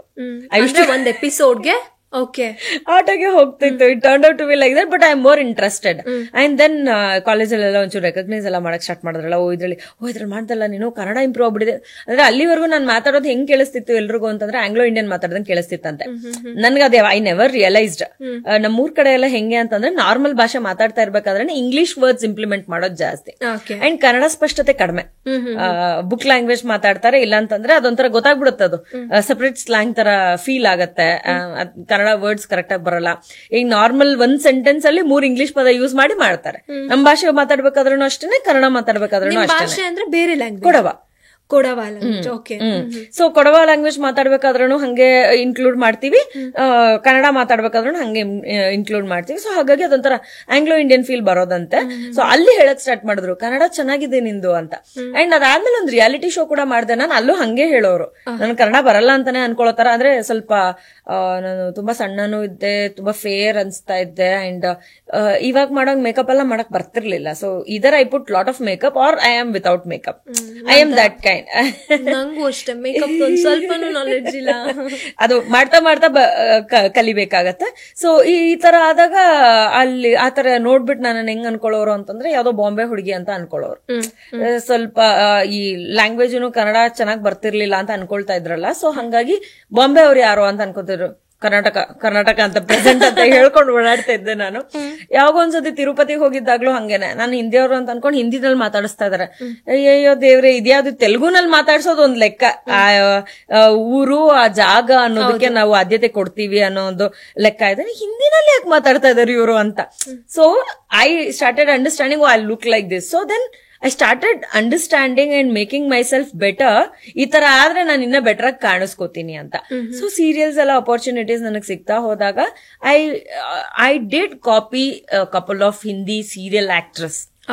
ಅಂದ್ರೆ ಎಕ್ಸಾಕ್ಟ್ಲಿ ಇವ್ರೆ ಅಂತ ಅಲ್ಲ, ಆ ಸ್ಟೈಲ್ ಅನ್ನ ನಾನು ಕಾಪಿ ಮಾಡಕ್ ಸ್ಟಾರ್ಟ್ ಮಾಡಿದೆ. ಅವ್ರು ಯಾರೋ ಒಂದು ಹೊಸ ಮೇಕಪ್ ಟ್ರೈ ಮಾಡಿರ್ತಾರೆ, ಅದನ್ನ ಇಲ್ಲಿ ಮೇಕಪ್ ಮ್ಯಾನ್ ಗಳು ಇರ್ತಾರಲ್ಲ, ಅವ್ರಿಗೆ ಅಣ್ಣ ನಾನೊಂಚೂರು ಮಾಡ್ಕೋತೀನಿ ಅಣ್ಣ ಅಂತ ಪ್ರಾಡಕ್ಟ್ ಎಲ್ಲ ಫುಲ್ ತುಂಬಿರ್ತಾರಲ್ಲ, ಅವರು ಫುಲ್ ಟೇಬಲ್ ಫುಲ್ ಪ್ರಾಡಕ್ಟ್ಸ್ ಇರುತ್ತೆ. So experimenting is like very easy. So I'm like ಅದನ್ನು ಕೊಡು ಇದನ್ನು ಕೊಡು, ಹೊಸ ಪ್ರಾಡಕ್ಟ್ ಯಾವ್ದಿದೆ, ಈ ತರ ಫುಲ್ ಎಕ್ಸ್ಪೆರಿಮೆಂಟ್ ಎಲ್ಲ ಮಾಡ್ಕೊಂಡು I started learning makeup actually. ಆದ್ರೆ ಅಲ್ಲಿ ಒಂದೇನಾಯ್ತು ಅಂತಂದ್ರೆ ಕೆಲವ್ರ ಹತ್ರ ಪ್ರಾಡಕ್ಟ್ಸ್ ತುಂಬಾ ಚೆನ್ನಾಗಿರೋದು, ಅವ್ರಿಗೆ ಅಷ್ಟು ಚೆನ್ನಾಗಿ ಮಾಡಕ್ ಬರ್ತಿರ್ಲಿಲ್ಲ. ಅಂದ್ರೆ ನನ್ಗೇನೋ ನಾನ್ ತುಂಬಾ ಬ್ಯೂಟಿಫುಲ್ ಅನ್ನೋ ಫೀಲ್, ಆ ಫೀಲ್ ಫುಲ್ಫಿಲ್ ಮಾಡ್ತಾ ಇಲ್ಲ ಅನ್ನೋದು. ಯಾಕಂದ್ರೆ ಮೇಕಪ್ ಶುಡ್ ಎನ್ಹಾನ್ಸಸ್, ನಮ್ ಬ್ಯೂಟಿನ ಮೇಕಪ್ ಎನ್ಹಾನ್ಸ್ ಮಾಡ್ಬೇಕು ಅನ್ನೋದೊಂದು ಕಲ್ತ್ಕೊಂಡ್ಬಿಟ್ಟಿದ್ದೆ ನಾನು. ಲೈಕ್ ನನಗೂ ಎಕ್ಸ್ಪೆರಿಮೆಂಟ್ ಮಾಡಕ್ ಸಿಕ್ಕಾಬಿಡ ಇಷ್ಟ. ಸೊ ಪ್ರಾಡಕ್ಟ್ಸ್ ಜೊತೆಗೆ ಒಂದೊಂದೇ ಸಣ್ಣ ಪುಟ್ಟದಲ್ಲಿ, ಅಂದ್ರೆ ಇವಾಗ ಏನು ನಾವು ಒಂದು ಫೌಂಡೇಶನ್ಗೆ 3-4 ಸಾವಿರ ರೂಪಾಯಿ ಕೊಡ್ತೀವಿ, ಈ 200-300 ನಲ್ಲಿ ಯಾವ್ದು ಸಿಗುತ್ತೆ ಅಂತ ಹುಡ್ಕೋದು. ಅವಾಗ ಇದೆ ಒಂದು ನಮಗ್ ಸೆಟ್ ಆಗತ್ತಾ, ಕಲರ್ ಶೇಡ್ ಏನು ಇದು ಗೊತ್ತಾಗ್ತಿರ್ಲಿಲ್ಲ. ಇನ್ನೊಂದು ಅಫೋರ್ಡ್ ಮಾಡಕ್ ಆಗಲ್ಲ, ಏಕ್ದಮ್ ನಮ್ ಕೈಯಲ್ಲಿ ಅಷ್ಟೆಲ್ಲ ಎಕ್ಸ್ಪೆರಿಮೆಂಟ್ ಮಾಡೋದಕ್ಕೆ ದುಡ್ಡು ಜಾಸ್ತಿ ಕೊಟ್ಟಲ್ಲೇ ಅಫೋರ್ಡ್ ಮಾಡಕ್ ಆಗಲ್ಲ. ಮತ್ತೆ ಮೇಕಪ್ ಮ್ಯಾನ್ಗಳು, ನಮ್ಮ ಟಿವಿ ಮೇಕಪ್ ಅವ್ರು ಯಾರು ನಮ್ಗೆ ಡೀಟೇಲ್ಸ್ ಹೇಳ್ಕೊಡಲ್ಲ. ಅವ್ರ ಕೆಲಸ ಅವ್ರಿಗಿರತ್ತೆ. ಅಂಡ್ ಇಟ್ಸ್ ಬಿಗ್ ಡೀಲ್, ಅದನ್ನ ಏಕ್ದಮ್ ಹೇಳ್ಕೊಡೋಕು ಆಗಲ್ಲ. It's very big deal. So YouTube ಅಲ್ಲೆಲ್ಲ ನೋಡ್ಕೊಂಡು ಮೇಕಪ್ ನ ಕಲ್ತ್ಕೊಂಡು ಈ ತರದೆಲ್ಲ ಒಂದಷ್ಟು ಮಾಡಿ I think step by step I have improved my self. And couple of movies I did, couple of serials I did. Then I went to Tamil. Starting ಅಲ್ಲೇನೆ ಅಂದ್ರೆ ಮೇನ್ ರೋಲ್ಸ್, ಲೀಡ್ ರೋಲ್ಸ್ ಸಿಗ್ತಾ ಇತ್ತಾ ಅಥವಾ ಚಿಕ್ಕ ಪುಟ್ಟದ್ರಿಂದ? There comes the twist. First ನಾನು ಹೆಜ್ಜೆ ಇಡ್ತಿದ್ದಂಗೆ main ಸಿಕ್ಬಿಡ್ತು. ಒಂದ್ 3-4 ಸಿನಿಮಾ ಈಸಿಯಾಗಿ ನೀನ್ ಹೀರೋಯಿನ್ ಅಂತ ನನ್ನ ರೆಪ್ರೆಸೆಂಟ್ ಮಾಡ್ಬಿಡ್ತು. ಅಡ್ವಾನ್ಸ್ ಕೊಟ್ರು. ಅಡ್ವಾನ್ಸ್ ಕೊಟ್ಟಾಗ ನನ್ಗೇನು ಕಾನ್ಫಿಡೆನ್ಸ್, ಕೆಲವ್ರು ಮುಹೂರ್ತ ಮಾಡಿದ್ರು, ಓವರ್ ಕಾನ್ಫಿಡೆನ್ಸ್. ಓಕೆನಾ, ನಾನು ಒಂದ್ 3-4 ಸಿನಿಮಾ ಹೀರೋಯಿನ್ ಅದೇ ಅನ್ನೋ ತರ ಫೀಲ್. ನನ್ಗೇನಿಲ್ಲ, ಕರ್ನಾಟಕದಲ್ಲಿ ಹೆಸರು ಮಾಡ್ಬೇಕು ಅಷ್ಟೇ ನನ್ ತಲೆನಲ್ಲಿ ಇದ್ದಿದ್ದು. ಸೊ ಮಾಡ್ತಾ ಮಾಡ್ತಾ ಏನಾಯ್ತು, ಪೇಪರ್ ಅಲ್ಲಿ ಬಂತು, ಆಡ್ಗಷ್ಟೇ ಸೀಮಿತ ಆಗೋಯ್ತು. ಇನ್ಯಾವ್ದೋ ಒಂದು ಮುಹೂರ್ತ ಆಯ್ತು, ಮುಹೂರ್ತಕ್ಕಷ್ಟೇ ಸೀಮಿತ ಆಗೋಯ್ತು. ನಂಗೆ ಗೊತ್ತಿಲ್ಲ ಈ ತರದೆಲ್ಲ ಆಗತ್ತೆ ಅಂತ. ನಂಗೇನೋ ಅನೌನ್ಸ್ ಆಯ್ತಾ, ಅಡ್ವಾನ್ಸ್ ಬಂತ, ನಾನ್ ರಿಚ್, ನಾನ್ ಬೆಳೆದೆ ಸಿನಿಮಾದಲ್ಲಿ, ಈ ಒಂದು ಫೀಲ್ ಒಂದಿನ ದಬಾಕ್ತು ರ್ಯಾಂಡಮ್ ಆಗಿ. ದೆನ್ ಐ ಆಮ್ ಲೈಕ್, ಅಂದ್ರೆ ನನ್ಗೆ ಫಸ್ಟ್ ಇಂದನು ನಾನು ಇಂಥದ್ದೇ ಮಾಡ್ಬೇಕು, ಇಂಥದ್ ಮಾತ್ರ ಮಾಡ್ಬೇಕು ಅಂತ ಯಾವತ್ತೂ ಇರ್ಲಿಲ್ಲ. I have always thought that artist ಅಂದ್ರೆ ತುಂಬಾ ಕಂಫರ್ಟಬಲ್ ಆಗಿರ್ಬೇಕು, ಸಿಕ್ಕಿದ್ದನ್ನ ಮಾಡ್ಬೇಕು, ನಮ್ಗೆ ಅದು ನೆಕ್ಸ್ಟ್ ಸ್ಟೆಪ್ ಬೆಳೆಸ್ಕೊಂಡ್ ಹೋಗ್ಬೇಕು ಅಂತ. ಸೊ ಆ ಸಮಯದಲ್ಲಿ ಒಂದು Tamil team, heroine actually movie. So ಅವ್ರ ಟೀಮ್ ಏನ್ ಮಾಡ್ತು, ಅವ್ರಿಗೆ ಹೇಳ್ತಾ ಇದ್ರು, ಏನೋ ಹೀರೋಯಿನ್ ಆಗಿ ಮಾಡ್ತಾ ಇದ್ದಾಳೆ, ಸಣ್ಣ ಸಣ್ಣ ಸಿನಿಮಾದಲ್ಲೇನೆ ಹೀರೋಯಿನ್ ಆಗ್ತಾ ಇದ್ದಾಳೆ, ಪರವಾಗಿಲ್ಲ ಹಂಗನ್ಬಿಟ್ಟು ದೊಡ್ಡ ದೊಡ್ಡ ಸಿನಿಮಾದಲ್ಲಿ ರಜನಿಕಾಂತ್ ಮಾಡ್ತಾ ಇದಾರೆ ಅಥವಾ ಇನ್ಯಾರೋ ಮಾಡ್ತಾ ಇದಾರೆ, ದೊಡ್ಡ ಆರ್ಟಿಸ್ಟ್ ಯಾರೋ ಮಾಡ್ತಾ ಇದಾರೆ ಅಂತ ನಾನು ಸೈಡ್ ರೋಲ್ ಮಾಡ್ಸಲ್ಲ ಅಂತ. ಓ ಹೀರೋಯಿನ್ ಆದ್ರೆ ಹಿಂಗ್ ಮೇಂಟೈನ್ ಮಾಡ್ಬೇಕು ಅಂತ ನಾನ್ ಅನ್ಕೊಂಡ್ಬಿಟ್ಟೆ. ಓಕೆನಾ, ಇದು ಹೇಳ್ಕೊಟ್ಟಿದ್ದು ಉಂಟು, ಬಟ್ ಅನ್ಕೊಂಡಿದ್ದು ಉಂಟು. ಓಕೆನಾ, ಈ ಕಡೆ ಬಂದ್ಬಿಟ್ಟು ನಾನೇನ್ ಮಾಡ್ದೆ, 3-4 ಸಿನಿಮಾ ಎಲ್ಲ ಸೈನ್ ಆಗಿತ್ತು, ಅಡ್ವಾನ್ಸ್ ಎಲ್ಲ ಬಂದಿತ್ತು, ಚೆಕ್ ಎಲ್ಲ ನನ್ನ ಮಮ್ಮಿ ಕೊಟ್ಟು ಹಾಕ್ಸಿ ಎಲ್ಲ ಮಾಡಿದ್ನಲ್ಲ. ಇಲ್ಲಿ ಬಂದ್ಬಿಟ್ಟು ನನ್ಗೊಂದೆರಡು ದೊಡ್ಡ ಸಿನಿಮಾ ಹಂಗ್ ಬಂದಾಗ ನಾನು ಅದನ್ನೇ ಕಾಪಿ ಪೇಸ್ಟ್ ಮಾಡಿದೆ. ಓಕೆ, ಒಬ್ರು ಹೇಳಿದ್ರು ನನಗೆ, ಏನು ಬಟರ್ ಸಿನಿಮಾ ರಿಜೆಕ್ಟ್ ಮಾಡ್ತಾ ಇದ್ದೀರಾ ನೀವು ಅಂತ. ಅದಾದ್ಮೇಲೆ 8 ತಿಂಗಳು ಕೆಲ್ಸನೇ ಇಲ್ಲ ನನಗೆ. ರಿಜೆಕ್ಟ್ ಮಾಡಿದ್ದಕ್ಕೆ ಇಂಪ್ಯಾಕ್ಟ್ ಆಗಿದೆ ಅದು. ಹೌದು, ಅಂದ್ರೆ ಹೋಗ್ತಾ ಬರ್ತಾ ಏನಾಯ್ತು, ಸಪೋರ್ಟಿಂಗ್ ರೋಲ್ ನಾನು ಮಾಡ್ತಾ ಇದ್ದೆ ಅಲ್ವಾ, ಮಾಡಲ್ಲ ಅಂತ ಇದ್ದಾರೆ ಅಂತ ಅದು ಸ್ಪ್ರೆಡ್ ಆಯ್ತು. Easy to spread. ಅಂದ್ರೆ ಎಲ್ಲ ವಿಷಯಗಳು ತುಂಬಾ ಈಸಿಯಾಗಿ ಹರಿದಾಡುತ್ತವೆ. ನಾವು ಒಳ್ಳೇದ್ ಮಾಡಿದಾಗ್ಲೂ ಅಷ್ಟೇ ಈಸಿಯಾಗಿ ಹರಿದಾಡುತ್ತೆ, ಕೆಟ್ಟದ್ ಮಾಡಿದಾಗ್ಲೂ ಅಷ್ಟೇ ಈಸಿಯಾಗಿ ಹರಿದಾಡುತ್ತೆ. ಅಂಡ್ ಅದ್ ಕೆಟ್ಟದೊಂದು ಗೊತ್ತಿಲ್ಲ ನನಗೆ, ನಾನು ಏನ್ ಮಾಡ್ಲಿ, ಯಾರೋ ಒಬ್ರು ಹೇಳ್ಕೊಟ್ರು. ಅವ್ರು ಹೇಳ್ಕೊಟ್ಟಾಗ ಮೇ ಬಿ ಹಿಂಗೆ, ಯಾಕಂದ್ರೆ ಅವರು ಒಂದು ಅಸಿಸ್ಟೆಂಟ್, ಒಂದು ಮ್ಯಾನೇಜರ್ ತರ ಒಬ್ರು ಡ್ರೈವರು ಇದೆಲ್ಲ ಇದ್ರು. ಓ ಮೇ ಬಿ ಇವ್ರಿಗೆ ಗೊತ್ತು ಅಂತ ನನಗೇನ್ ಗೊತ್ತು, ಅವರು ಫ್ರೆಶರ್ಸ್ ಅಂತ ನನಗ್ ಗೊತ್ತಿಲ್ಲ. ಅವ್ರೇನೋ ಮೇಂಟೈನ್ ಮಾಡ್ತಾ ಇದಾರೆ, ನಾನು ಅದನ್ನ ಸತ್ಯ ಅನ್ಕೊಂಡ್ಬಿಟ್ಟೆ. ಫಾರ್ಮೆಟ್ ನಾವ್ ನೋಡಿದ್ವಲ್ಲ, ನಾನು ಒಬ್ಳೆ ಹೋಗಿದ್ದೀನಿ, ಅವ್ರು 4 ಜನ ಇದ್ದಾರೆ. So I will definitely think that they know it. ಅಂದ್ರೆ don't judge by its cover ಅಂತ ಹೇಳ್ತಾರಲ್ಲ, I did that. It's a mistake, ಏನು ಮಾಡಕ್ಕಾಗಲ್ಲ. I learn from it. ಅಂದ್ರೆ ಪ್ರತಿಯೊಂದ್ ಸಲಾನು ನಾನು ಈ ತರ ಏನಾದ್ರು ಮಾಡಿದಾಗ ನಾನು ಅದ್ರ ಬಗ್ಗೆ ತಿಳ್ಕೊತೀನಿ, ಕಲ್ತ್ಕೋತೀನಿ. ಹಾಗೆ ಅದಾದ್ಮೇಲೆ ಒಂದಷ್ಟು ದಿನ ಕೆಲಸ ಇರಲಿಲ್ಲ. Then I got into serials ತುಂಬಾ ಚೆನ್ನಾಗಿ ನನ್ ಕೈ ಹಿಡಿತು. ಅದ್ರಲ್ಲೂ ಕೂಡ ಒಂದು ಸನ್ನಿವೇಶದಿಂದ ನಾನು ಸೀರಿಯಲ್ ಒಂದ್ಸತಿ ಬಿಟ್ಟೆ, ಇನ್ಯಾವುದೋ ಕಂಪ್ನಿಲೂ ಕೆಲಸ ಮಾಡಿದೆ. ಬಿಟ್ಟು ಹೌದು ಸೀರಿಯಲ್ಸ್ ನ ಬಿಟ್ಟೆ. ಸೀರಿಯಲ್ಸ್ ಬಿಟ್ಟು ಹೋಗಿ ಒಂದು ಕಂಪ್ನಿನಲ್ಲಿ ವರ್ಕ್ ಮಾಡಿದೆ. 8 ತಿಂಗಳಾದ್ಮೇಲೆ ಒಂದು ರ್ಯಾಂಡಮ್ ರೀಸನ್ ಸಿಕ್ತು ನನಗೆ. ಅಂದ್ರೆ ನನ್ಗೆ ಮಾಡಕ್ ಆಗ್ತಾ ಇಲ್ಲ ಅಲ್ಲಿ ಕೆಲಸ. I am very good at it. ನಾನು ಮಾಡೋ ಎಲ್ಲಾ ಕೆಲಸನೂ ತುಂಬಾ ಚೆನ್ನಾಗಿ ಮಾಡ್ತೀನಿ. ಸೊ ಆ ಕೆಲಸ ಚೆನ್ನಾಗಿ ಮಾಡ್ತಾ ಇದ್ದೆ. ಅವ್ರು ನನ್ನ ಬಿಟ್ಕೊಡಕ್ಕೂ ರೆಡಿ ಇರ್ಲಿಲ್ಲ. ಬಟ್ ನಂಗೆ ಒಂದ್ ಒಳ್ಳೆ ರೀಸನ್ ಸಿಕ್ತು, ನಂಗೆ ಟೈಫಾಯ್ಡ್ ಬಂದಿತ್ತು. ಸೊ ಅಲ್ಲಿ ಆಫೀಸಲ್ಲಿ ಈ ಆಫೀಸ್ ನಂಗೆ ಟೈಫಾಯ್ಡ್ ತರಿಸ್ತು, ನಾನ್ ಬರಲ್ಲ ಇಲ್ಲಿಗೆ. ಅವಾಗ ಏನ್ ಏಜ್ ಇತ್ತು ನಿಮ್ಗೆ? I think this was in 2013. 2 ವರ್ಷ ಇಂಡಸ್ಟ್ರಿಗೆ ಬಂದ್ 2 ವರ್ಷ ಅಷ್ಟೇ. ಸೊ ಅಂದ್ರೆ some random reasons I did. ಅದಾದ್ಮೇಲೆ ಮತ್ತೆ I wanted to come back to industry. I am like, ಯಾವ ರೋಲ್ ಕೊಟ್ಟರು ಮಾಡ್ತೀನಿ, ಜಸ್ಟ್ ನಾನು I have to, I am happy doing it. ನಾನು ಅದನ್ನ ಮಾಡ್ತೀನಿ. ನಂಗೆ ಇದೆಲ್ಲ ಈ ಕಡೆ ಎಲ್ಲ ನನ್ ಕೈಲಿ ವರ್ಕ್ ಮಾಡಕ್ ಸಾಧ್ಯನೇ ಇಲ್ಲ, ನಾನು ವರ್ಕ್ ಮಾಡಕ್ I am not interested also ಅಂತ ಅಂದ್ಬಿಟ್ಟು I went back to serials. ಅಲ್ಲೊಂದೆರಡು ಆಡಿಷನ್ಸ್ ಕೊಟ್ಟೆ, ರಿಜೆಕ್ಟೆಡ್. ಅದೇ ಹೇಳದ್ನಲ್ಲ, ಈ ಮೇಕಪ್ ಗಿಕಪ್ ಮಾಡ್ಕೊಳಕ್ ಬರ್ದೇ ಇರೋಂತ ಸಮಯ. ಸೊ ಬೂದಿ ತರ ಎಲ್ಲ ಮೇಕಪ್ ಮಾಡ್ಕೊಂಡು ಇಷ್ಟಿಷ್ಟು ರಾಶಿ ಮೇಕಪ್ ಹಚ್ಕೊಂಡು ಹೋಗೋದು, ಈ ತರದೆಲ್ಲ ಮಾಡಿದಾಗ ಅವರು ಇದೊಂದು ದೊಡ್ಡ ಜಾತ್ರೆ ಅಪ್ಪ ಅಂದ್ಬಿಟ್ಟು ನನ್ನನ್ನ ರಿಜೆಕ್ಟ್ ಮಾಡಿರೋದಿದೆ. ಇನ್ ಕೆಲವೊಂದ್ ಜಾಗದಲ್ಲಿ ನಾ ಹಂಗ್ ರೆಡಿ ಆಗಿದ್ದೀನಿ ಅಂತಾನೆ ನನ್ನನ್ನು ಪಿಕ್ ಮಾಡಿದವರಿದ್ದಾರೆ. So there comes Chaitanya sir. So Chaitanya sir ಅವ್ರದ್ದು ಪ್ರೀತಿ ಅಂದ್ರೆ ಏನು ಅಂತ ಒಂದ್ ಬಂತು. ಸೊ ಆಗ ಅದನ್ನ ನನ್ಗೆ ಆಡಿಷನ್ ಓಕೆ ಆಯ್ತು. ಒಂದ್ 10ಕೆ ರೋಲು ನನ್ನ ಐಡಿಯಾ ಎಲ್ಲ ಮಾಡ್ತೀನಿ ಅಂತ. ಯಾಕಂದ್ರೆ ನಂಗೆ I want to come back to this. ನಂಗೆ ಮತ್ತೆ ಅಲ್ಲೋ ಕೆಲಸ ಮಾಡಕ್ಕೆ ನಾ ರೆಡಿ ಇಲ್ಲ. ಸೊ ಆ ತರದೆಲ್ಲ ಆಯ್ತು. ನನ್ಗೆ ಇದು ಏನು PF ಏನ್ ಕೊಡ್ತಾರಲ್ಲಿ, PF ಓನ್ಲಿನು. ಅದು ಕೂಡ ತಗೊಂಡಿಲ್ಲ, ನಾನು ಬಿಟ್ಬಿಟ್ಟು ಬಂದ್ಬಿಟ್ಟಿದ್ದೀನಿ ಆಫೀಸಲ್ಲಿ. ಅದು ಕೂಡ ನಾನು ತಗೊಳ್ಳಿಲ್ಲ. ನಾನು ಲೈಕ್ ಏನೋ what ever the deducted amount ನಾನು ಅದನ್ನ ತಗೊಳ್ಳಿಲ್ಲ. ನಂಗೆ ಫಸ್ಟ್ ಈ ಕಡೆಗೆ ಬರ್ಬೇಕು ಹಂಗ್ ಬಂದೆ ನಾನು. ಬಂದಾದ್ಮೇಲೆ ಒಂದು ಬಹಳಷ್ಟು ಸೀರಿಯಲ್ಸ್ ಮಾಡ್ಕೊಂಡು ಹೋದೆ. I think I have done 32 serials, Telugu, Tamil, Kannada ಎಲ್ಲ ಚಾನಲ್ಸ್ ನೀಟಾಗಿ ಕವರ್ ಮಾಡ್ಕೊಂಡ್ಬಿಟ್ಟಿದೀನಿ. ಎಲ್ಲಾ ಚಾನಲ್ ಅಲ್ಲೂ ನಾನು ಒಂದ್ ರೌಂಡ್ ಆಕ್ಟ್ ಮಾಡ್ಕೊಂಡು ಬಂದಿದ್ದೀನಿ.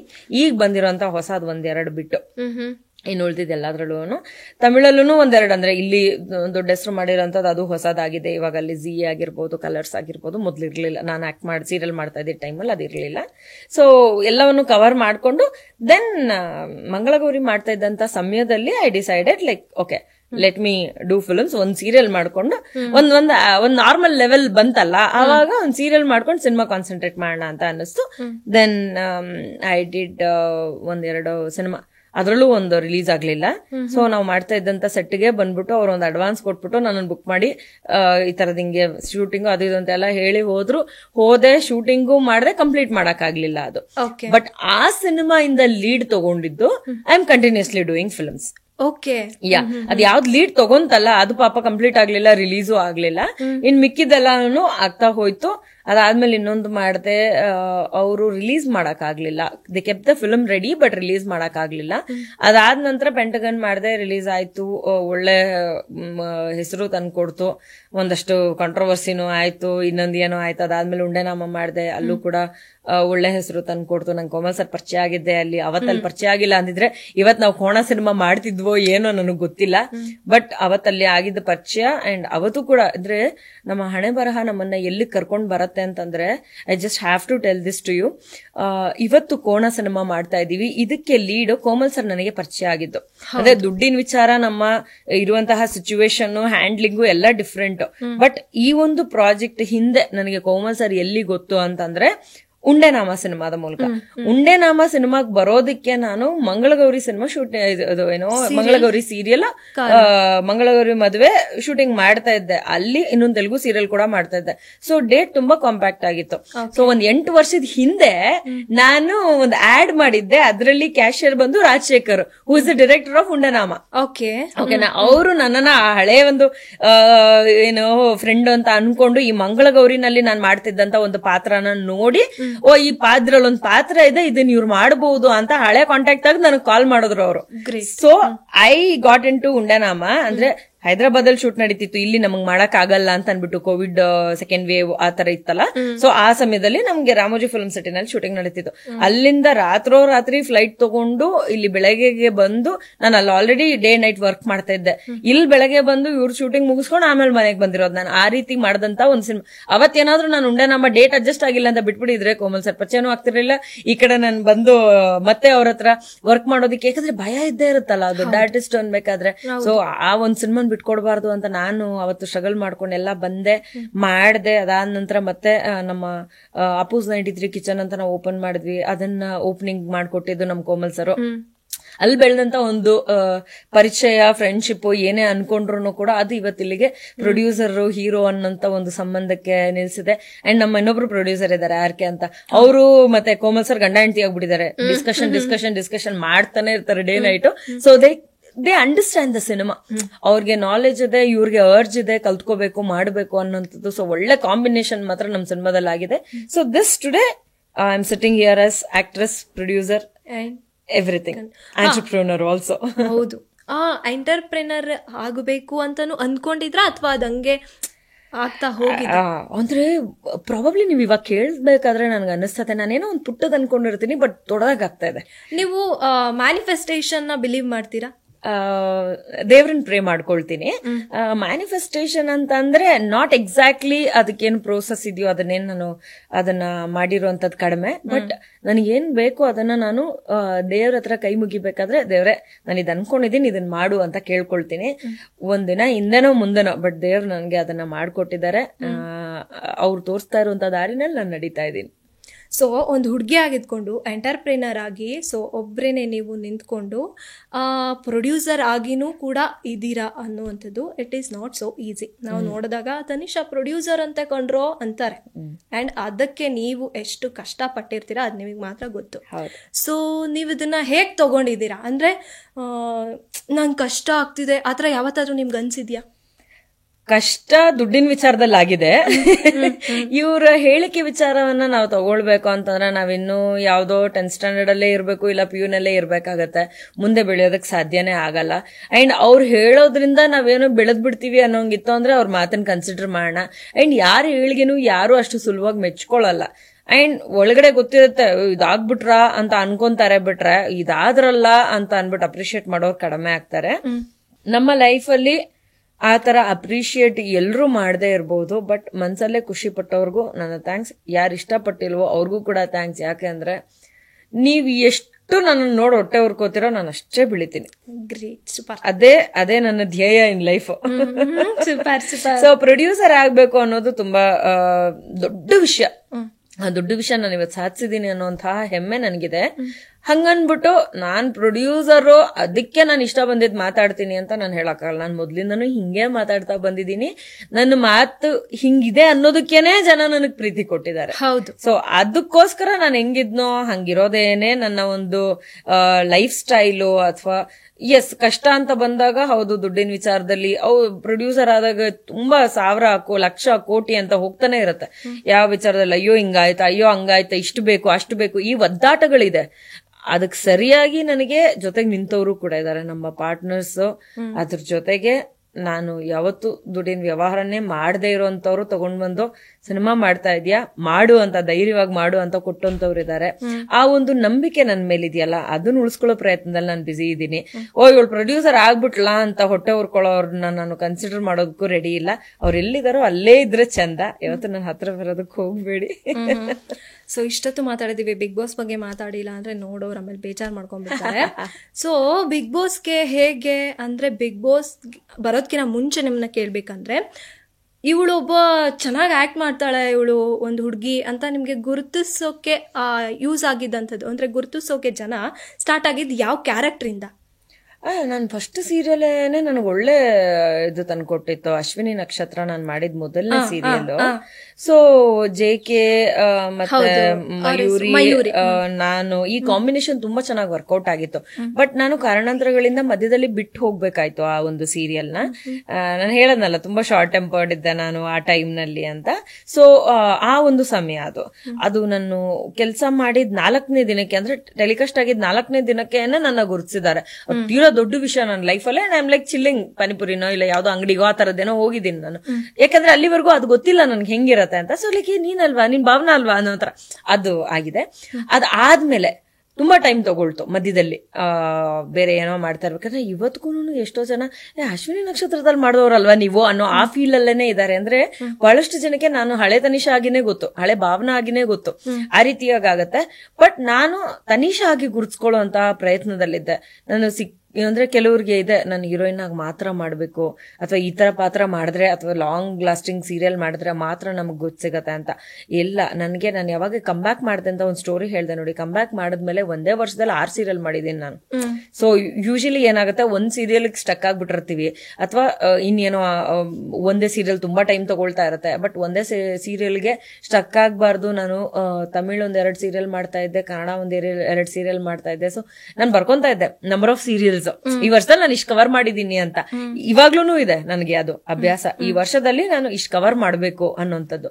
ಮ್ಯಾಕ್ಸಿಮಮ್ ಯಾವಾಗ್ಲೂ ನಾನು ಅನ್ಕೊಂಡಿದ್ದಕ್ಕಿಂತ ಜಾಸ್ತಿನೇ ಆಗಿದೆ. ನಾನು 4 ಕವರ್ ಮಾಡ್ಬೇಕು ಅನ್ಕೊಂಡಿರ್ತೀನಿ, 6 ಆಗಿರುತ್ತೆ.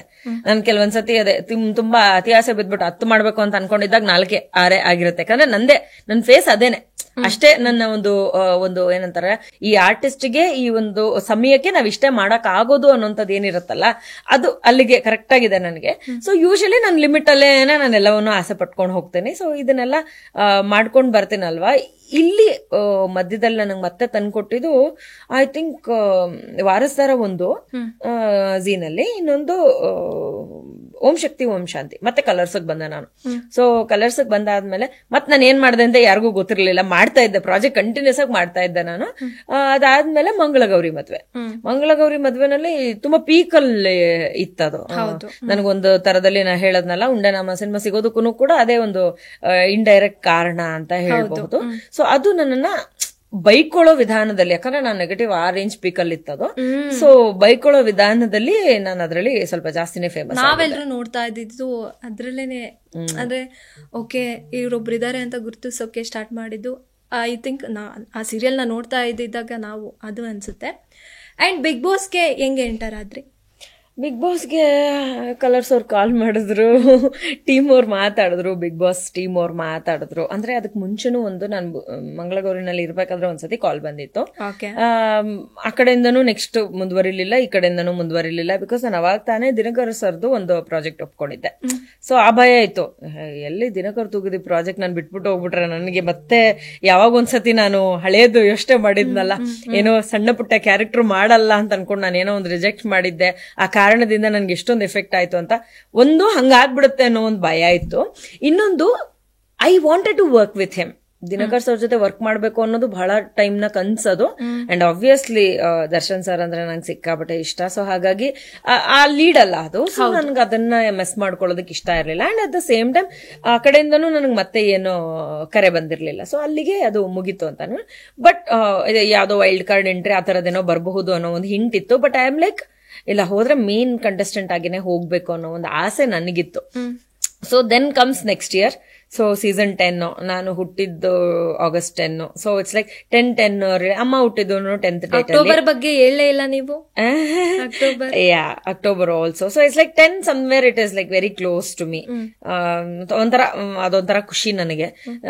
ಸೊ ಹೀಗೆಲ್ಲ 10-10 ಅಂತ ಇದ್ ಮಾಡ್ಬೇಕಾದ್ರೆ ರೈಟ್ ಟೈಮ್, ಈ ಸೀಸನ್ ನಾನೇ ವಿನ್ ಆಗ್ತೀನಿ ಅಂತ ಅನ್ಕೊಂಡೇನೆ ನಾನಿದ್ದೆ.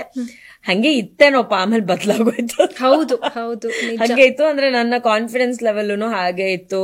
ಅಂಡ್ ಅಲ್ಲಿ ಒಳಗಡೆ ವಿಷಯಗಳು ಚೇಂಜ್ ಆಗ್ತಾ ಹೋಗುತ್ತೆ. ಸೊ ಹಾಗಾಗಿ ಏನು guarantee ಕೊಡಕ್ಕಾಗಲ್ಲ.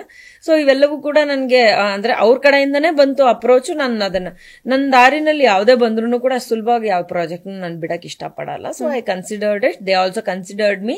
It was very mutually understood project.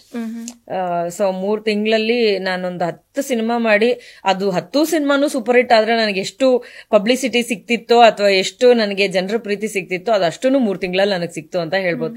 102 days ನಾನು ಮನೆ ಒಳಗಡೆ ಇದ್ದಿದ್ದು. ಆ 102 ಡೇಸ್ ಅಲ್ಲಿ ಒಂದು 10 ಪ್ರಾಜೆಕ್ಟ್ ಮಾಡಿದ್ದು ಸಂಭ್ರಮ ನನಗೆ. ನಿಜ. ಅಂಡ್ ಏನು ಗೊತ್ತಾ, ಬೆಂಕಿ ಅಂತ ಒಬ್ರನ್ನ ಕರೀತಾರೆ ಅಂದ್ರೆ ಅದು ನಿಮ್ಮ ವ್ಯಕ್ತಿತ್ವ ನೋಡಿ ಅವರು ಜನಾನು ಕೂಡ ಅದನ್ನ ಅಕ್ಸೆಪ್ಟ್ ಮಾಡಿದ್ದಾರೆ, ಬೆಂಕಿ ಅಂತ. ಇಟ್ ಈಸ್ ನಾಟ್ ಈಸಿ ಅಲ್ವಾ, ಒಬ್ಬರ ಕ್ಯಾರೆಕ್ಟರ್ ನ ಜನ ಇಷ್ಟಪಟ್ಟಿದ್ದಾರೆ ಅಂತ. ಅಂಡ್ ಬಿಗ್ ಬಾಸ್ ಆದ್ಮೇಲೆ ನಿಮ್ ಬಗ್ಗೆ ನೆಗೆಟಿವ್ ಅನ್ಕೊಂಡಿದ್ದವರು ಕೂಡ ಪಾಸಿಟಿವ್ ಆಗಿ ಅನ್ಕೊಳಕ್ ಸ್ಟಾರ್ಟ್ ಆಗಿದ್ದಾರೆ. ಸೊ ನಿಮ್ನ ಒಂದು ರೆಸ್ಪೆಕ್ಟ್ ಇಂದ ನೋಡ್ತಾರೆ, ಬೆಂಕಿ ಅಂತ ಅಂತಾರೆ. ಸೊ ಅಂದ್ರೆ ಒಂದು ಅಕ್ಕ ಅನ್ನೋದು ಯೂನಿವರ್ಸಲ್ ಆಗ್ಬಿಟ್ಟಿದೆ ನನ್ಗೆ. ನಾನು ಎಲಿಮಿನೇಟ್ ಆದ್ಮೇಲೆ ಕಲರ್ಸ್ ಅವರು ಕೂಡ ಅಕ್ಕ ಬಾಂಡ್ ಅಂತ ಹಾಕಿದ್ರು. ಸೊ ಅದು ಒಂಥರ ನಂಗೆ ಸಿಕ್ಕಾಬಡೆ ಖುಷಿ ಕೊಟ್ಟಿತ್ತು. ಯಾಕೆ ಅಂತಂದ್ರೆ ಎಲಿಮಿನೇಟ್ ಆಗೋಗ್ಬಿಟ್ಟಿದೀವಿ ಅನ್ನೋ ಬೇಜಾರು ಎಷ್ಟಿರುತ್ತಲ್ವಾ. ಸೊ ಲೈಕ್ ಒಂದು ಕೊರಗು ಕಾಡ್ತಾ ಇರುತ್ತೆ, ನಂಗೆ ಏನಾಯ್ತು ಅಪ್ಪ ಹಿಂಗಾಗೋಯ್ತು ಅಂತ. ಅವ್ರು ಯಾವಾಗ ಅಕ್ಕ ಬಾಂಡ್ ತನಿಷಾ ಅಂತ ಹಾಕಿದ್ರು, ಐಮ್ ಲೈಕ್ ವಾವ್ ಅಂತ. ಅಂಡ್ ಒಂದ್ ಸಾಂಗ್ ಬೇರೆ ಮಾಡಿದ್ರು ಅಲ್ವಾ ನಿಮ್ ಫ್ಯಾನ್ಸ್? ನನ್ನ ಹೌದು, ಅದು ಬೆಂಕಿ ಬಂತು ಅಂತ ಅಂದ್ಬಿಟ್ಟು ಸಕ್ಕತ್ತಾಗಿ ಸಾಂಗ್ ಮಾಡಿದ್ರು. ಅದೆಲ್ಲ ನನಗೆ ಒಂಥರ ನನಗೂ ಹಿಂಗೆಲ್ಲ ಮಾಡ್ತಾರ ಅನ್ನೋ ಒಂದು ಫೀಲ್ ತಂದ್ಕೊಡ್ತು. ತುಂಬಾ ಖುಷಿ ಕೊಟ್ಟಂತ ವಿಷಯ. ಅಂಡ್ ನಾನು ಅಲ್ಲಿ ಸುದೀಪ್ ಸರ್ನ ಮಾತಾಡ್ಸ್ಕೊಂಡು ರಿಟರ್ನ್ ಬರ್ಬೇಕಾದ್ರೆ ಜನ ಎಲ್ಲಾ ಸೇರ್ಕೊಂಡು ಸೆಲೆಬ್ರೇಟ್ ಮಾಡಿದ್ದು, ಕೇಕ್ ಕಟ್ ಮಾಡಿದ್ದು, ನಾನೆಲ್ಲರಿಗೂ ದೊಡ್ಡ ಸ್ಟಾರ್ ತರ ಹಾಯ್ ಅಂತೆಲ್ಲ ಹೇಳ್ಕೊಂಡ್ ಬಂದಿದ್ದು, ಅದೆಲ್ಲ ಡ್ರೀಮ್. ಅದು ನಾ ಕಂಡಿದ್ ಕನ್ಸದು ನನ್ಸಾಯ್ತಲ್ಲ ನಿಜವಾಗ್ಲೂ. C, I feel very good about it. I am so happy about it. ಅಂದ್ರೆ ಅಷ್ಟು ಎಕ್ಸ್ಪೆಕ್ಟ್ ಮಾಡಿರ್ಲಿಲ್ಲ ನಾನು. ಇನ್ನೊಂದ್ 4 ಪ್ರಾಜೆಕ್ಟ್ ನಂಗೆ ಎಕ್ಸ್ಟ್ರಾ ಸಿಗ್ಬೋದು ಅಂತ ಅನ್ಕೊಬಹುದು ಅನ್ನೋ ತರ ಇದ್ದೆ ನಾನು. ಸೊ ಎಕ್ಸ್ಪೆಕ್ಟೇಷನ್ ಮೀರಿದ್ದೊಂದು ಪ್ರೀತಿ ನನಗೆ ಜನರಿಂದ ಸಿಕ್ತು, ನನ್ನ ಪಾರ್ಟ್ನರ್ಸ್ ಇಂದ ಸಿಕ್ತು, ನನ್ನ ಟೀಮ್ ಇಂದ ಸಿಕ್ತು. I am so happy about it. ಅದಾದ ನಂತರ ಬಂದಂತ ಪ್ರಾಜೆಕ್ಟ್ಸ್ ಕೂಡ ನನ್ನ ಕೈನ ಅಷ್ಟೇ ಚೆನ್ನಾಗಿ ಹಿಡಿದಿದೆ. ಅಂಡ್ ಇನ್ನೊಂದೇನು ಗೊತ್ತಾ, ನೀವು ಮತ್ತೆ ನಮ್ರತಾ ಅವರು ಬಿಗ್ ಬಾಸ್ ಅಲ್ಲಿ ಇದ್ದಾಗ ಎಷ್ಟು ಕಿತ್ತಾಡ್ತಾ ಇದ್ರಿ. ಇವಾಗ ಇಬ್ರು ಒಟ್ಟಿಗೆ ಕೋಣ ಮೂವಿ ಆಕ್ಟ್ ಮಾಡಿದ್ರಿ, ಅದ್ ನಿಜ. ಆಮೇಲೆ ವಿನಯ್ ಅವರುನು ಇದಾರೆ. ಸೊ ಅದು ಎಲ್ಲೋ ಒಂದ್ ಕಡೆ ಎಷ್ಟು ಖುಷಿ ಆಗುತ್ತೆ. ಸೊ ಜಗಳ ಅದೆಲ್ಲ ಏನಿರುತ್ತೆ ಅದನ್ನ ಬಿಟ್ಟು ವರ್ಕ್ ಅಂತ ಬಂದಾಗ ಅಟ್ ದ ಎಂಡ್ ಹ್ಯುಮ್ಯಾನಿಟಿ ಅನ್ನೋದು ತುಂಬಾ ಮುಖ್ಯ ಆಗತ್ತೆ. ಅದ್ರ ಜೊತೆಗೆ ಅವ್ರು ಒಳ್ಳೆ ಆರ್ಟಿಸ್ಟ್. ಸಿ, ಇವಾಗ ಪ್ರೊಡ್ಯೂಸರ್ ಪಾಯಿಂಟ್ ಆಫ್ ವ್ಯೂ ಇಂದಾನೇ ನೋಡಿ, ನೀವು ಎಲ್ಲ ಬಿಟ್ಬಿಟ್ಟು ಪ್ರೊಡ್ಯೂಸರ್ ಪಾಯಿಂಟ್ ಆಫ್ ಇಂದ ನೋಡಿ, Namratha is a good actor. ಹೌದು, ಸಿನಿಮಾಗ್ ನಿಮ್ಗೆ ಒಳ್ಳೆ ಆಕ್ಟರ್ ಬೇಕು. Vinay Gowda is a good actor, ಅದು ಬೇಕು. ಅಂಡ್ ಬಿಗ್ ಬಾಸ್ ಮನೆಯಲ್ಲಿ ಏನಾಗತ್ತೆ ಅದನ್ನ ಲೈಫ್ ಅಲ್ಲಿ ಕ್ಯಾರಿ ಮಾಡೋದೆಲ್ಲ ತುಂಬಾ ಅಂತಾರಲ್ಲ, ಏನ್ ಇಷ್ಟ ಆಗದೆ ಇರೋಂತ ಒಂದು ವಿಷಯ ಅದು. ಅಂದ್ರೆ ಕೆಲವರು ಆಗ್ ಬರಲ್ಲ ಅನ್ನೋದು ಬೇರೆ, ವ್ಯಕ್ತಿತ್ವಗಳು ಆಗ್ ಬರಲ್ಲ ಅನ್ನೋದು ಬೇರೆ. ಬಟ್ ಅಲ್ಲಿ ಏನೋ ಸಣ್ಣ ಪುಟ್ಟ ನಾವ್ ಜಗಳ ಮಾಡ್ಕೋತೀವಿ ಅಥವಾ ಅಲ್ಲಿ ಸಿಚುವೇಶನ್ಸ್ ಹಂಗ್ ಕ್ರಿಯೇಟ್ ಆಗತ್ತೆ. ಅದನ್ನ ನಾವು ರಿಯಲ್ ಲೈಫ್ ನಲ್ಲಿ ಇಂಪ್ಲಿಮೆಂಟ್ ಮಾಡ್ಕೊಳಕ್ ಆಗಲ್ಲ. ಅಂಡ್ ರಿಯಲ್ ಲೈಫ್ ಅಲ್ಲಿ ಇದ್ರೆ ಅವ್ರಗಳ ಹತ್ರ ನಾವ್ ಇಷ್ಟು ಜಗಳನೂ ಮಾಡಕ್ ಹೋಗಲ್ಲ, ಏನ್ ಮ್ಯಾಟ್ರ್ ಇಲ್ಲಲ್ಲ ನಮ್ಗೆ. ಎಲ್ಲಾರು ಅವ್ರವ್ರ ಲೈಫ್ ನಲ್ಲಿ ಅವ್ರವ್ರು ಬಿಸಿ ಆಗಿದ್ದಾರೆ. ಅಂಡ್ ನಾನು ಕಾರ್ತಿಕ್, ನಾನು ವರ್ತೂರು ಎಲ್ಲಾರು ಸ್ವಲ್ಪ ಕ್ಲೋಸ್ ಆಗಿದ್ವಿ, ಹಂಗನ್ಬಿಟ್ಟು ನಾವ್ ಇಲ್ಲಿ ಡೈಲಿ ಮಾತಾಡಲ್ಲ. ಜಗಳನ ನಾವ್ ಹೆಂಗೆ ಕನ್ಸಿಡರ್ ಮಾಡಬಾರ್ದು, ಫ್ರೆಂಡ್ಶಿಪ್ ಕೂಡ ಅವ್ರವ್ರ ಪ್ರೈವಸಿ ಅವ್ರವ್ರಿಗೆ ಬೇಕು, ಅವ್ರವ್ರ ವಿಷಯಗಳು ಅವ್ರವ್ರಿಗೆ ಬೇಕು, ಅವ್ರವ್ರ ಕೆಲ್ಸಗಳು ಅವ್ರವ್ರಿಗೆ ಬೇಕು, ಎಲ್ರದ್ದು ಅವ್ರದೇ ಆಗಿರುವಂತ ರೆಸ್ಪಾನ್ಸಿಬಿಲಿಟೀಸ್ ಇರುತ್ತೆ.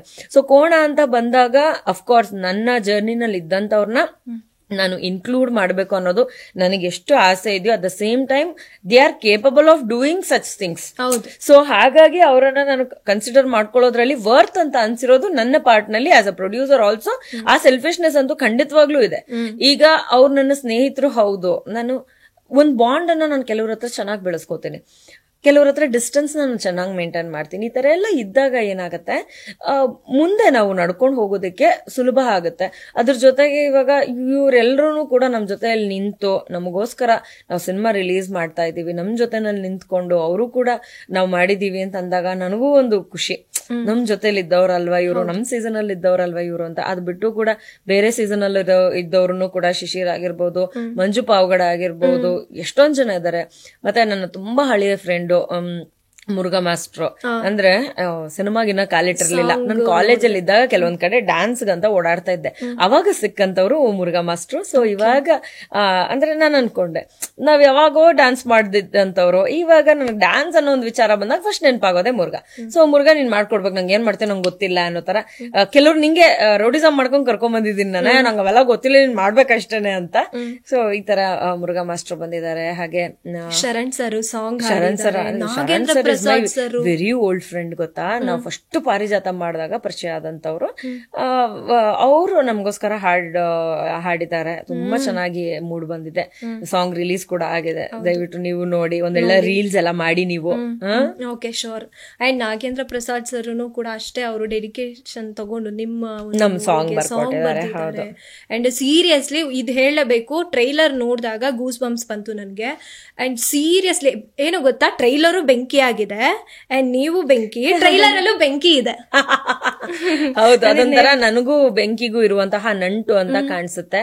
ಇದೊಂಥರ ಅಂದ್ರೆ ಕಾನ್ಸೆಪ್ಟ್ ಏನ್ ಬೇಕೋ ಅದನ್ನೇ ಮಾಡಿದ್ದು, ಬಟ್ ಅದು ತಂತಾನೆ ಕನೆಕ್ಟ್ ಆಗ್ತಾ ಇದೆ. Like how we speak about K ಹೆಂಗ್ ಕನೆಕ್ಟ್ ಮಾಡ್ಕೊಂಡ್ವೋ, ಈ ಬೆಂಕಿ ಕೂಡ ಹಂಗೇನೆ. ಬೆಳಕು, ಬೆಂಕಿ, ಅದ್ರಲ್ಲಿ ಇರುವಂತ ಕಾನ್ಸೆಪ್ಟ್ ಅಂಡ್ ಎಲ್ಲ ಮಾತಾಡ್ಬೇಕಾದ್ರೆ ಬೆಂಕಿ ಗುರು ಅಂತಾರೆ. ಸೊ ಲೈಕ್ ಆ ಒಂದು ಅಪ್ರಿಸಿಯೇಷನ್ ಇದೆಯಲ್ವಾ, that and all is like making us feel nice and proud. And ಜನ ಕೂಡ ಸಿನಿಮಾನ ಹಂಗೆ ನೋಡಿ ನಮ್ಮನ್ನ ಅಪ್ರಿಶಿಯೇಟ್ ಮಾಡ್ಲಿ ಅಂತ ನಾನು ದೇವರಲ್ಲಿ ಪ್ರಾರ್ಥನೆ ಮಾಡ್ಕೊಳ್ತೀನಿ. ನಮ್ಮ ಸಿನಿಮಾ ಇದೆ ಅಕ್ಟೋಬರ್ 31ನೇ ತಾರೀಕು ರಿಲೀಸ್ ಆಗ್ತಾ ಇದೆ. ದಯವಿಟ್ಟು ಎಲ್ಲಾರು ಸಿನಿಮಾನ ನೋಡಿ ನಮ್ಮನ್ನ ಹರಸಿ ಬೆಳೆಸಿ ಆಶೀರ್ವದಿಸಿ. Yes, so thank you so much. ಇಷ್ಟೊತ್ತು ಕೂತ್ಕೊಂಡು ನಮಗೆ ಏನೇನೋ ಲೈಕ್ ನನಗೆ ಇದ್ದಂಥ ಕೆಲವೊಂದು ಕ್ವೆಶನ್ಸಿಗೆ ಈ ಫೀಲ್ಡಲ್ಲಿ ಬಂದವರು ಹೇಗೆ ಬರ್ತಾರೆ ಆ ಥರ ಎಲ್ಲ ಕ್ವೆಶನ್ಸಿಗೆ ಆನ್ಸರ್ ಸಿಕ್ತು. And thank you so much. ನಿಮ್ಮ ಮೂವಿ ಆ್ಯಂಡ್ ಅಕ್ಟೋಬರ್ ಬಗ್ಗೆ ಹೇಳಲೇ ಇಲ್ಲ, ನಿಮ್ಮ ಫೇವ್ರೆಟ್ ಮಂತ್ ಇದು. ಆ್ಯಂಡ್ 31st ಕ್ಯೂಬಿಂದ 3+1 ಅಂದ್ರೆ 3 ಇದೆ ಅನ್ನೋ ಒಂದು ಕಾರಣಕ್ಕೆ ನೀವು ಮಾಡಿದ್ರಿ, ಅದೆಲ್ಲ ನಾನು ನೋಡ್ಕೊಂಡೆ. ಸೊ ಜನತೆ ಪ್ಲೀಸ್ ಗೋ ವಾಚ್ ಕೋಣ ಆನ್ 31st. ನಿಮ್ಮ ಕೋಣ ಮೂವಿಗೆ ಆಲ್ ದ ವೆರಿ ಬೆಸ್ಟ್. ನೀವೇನೇನು ಕಷ್ಟಪಟ್ಟು ಮುಂದೆ ಬಂದಿದ್ದೀರಾ, ಕಷ್ಟಪಟ್ಟು ಇವಾಗ ಒಂದು ಮೂವಿಗೆ ಪ್ರೊಡ್ಯೂಸರ್ ಆಗಿದ್ದಾರೆ, ಅದಕ್ಕೆ ಒಳ್ಳೇದಾಗ್ಲಿ. ನಿಮ್ಮ ಅಕ್ಟೋಬರ್ ಫೇವ್ರೇಟ್ ಮಂತ್ ಇನ್ನೂ ಫೇವ್ರೇಟ್ ಆಗೋ ತರ ನಿಮ್ಗೆ ಸಕ್ಸಸ್ ಸಿಗ್ಲಿ ಅಂತ ನಾನು ಹರಿಸ್ತೀನಿ. Very sweet of you. Thank you so much. Yeah, thank you. ನೀವು ಕೂಡ ಸಿನಿಮಾ ನೋಡಿ ಮಿಸ್ ಮಾಡಬೇಡಿ. Yes, sure.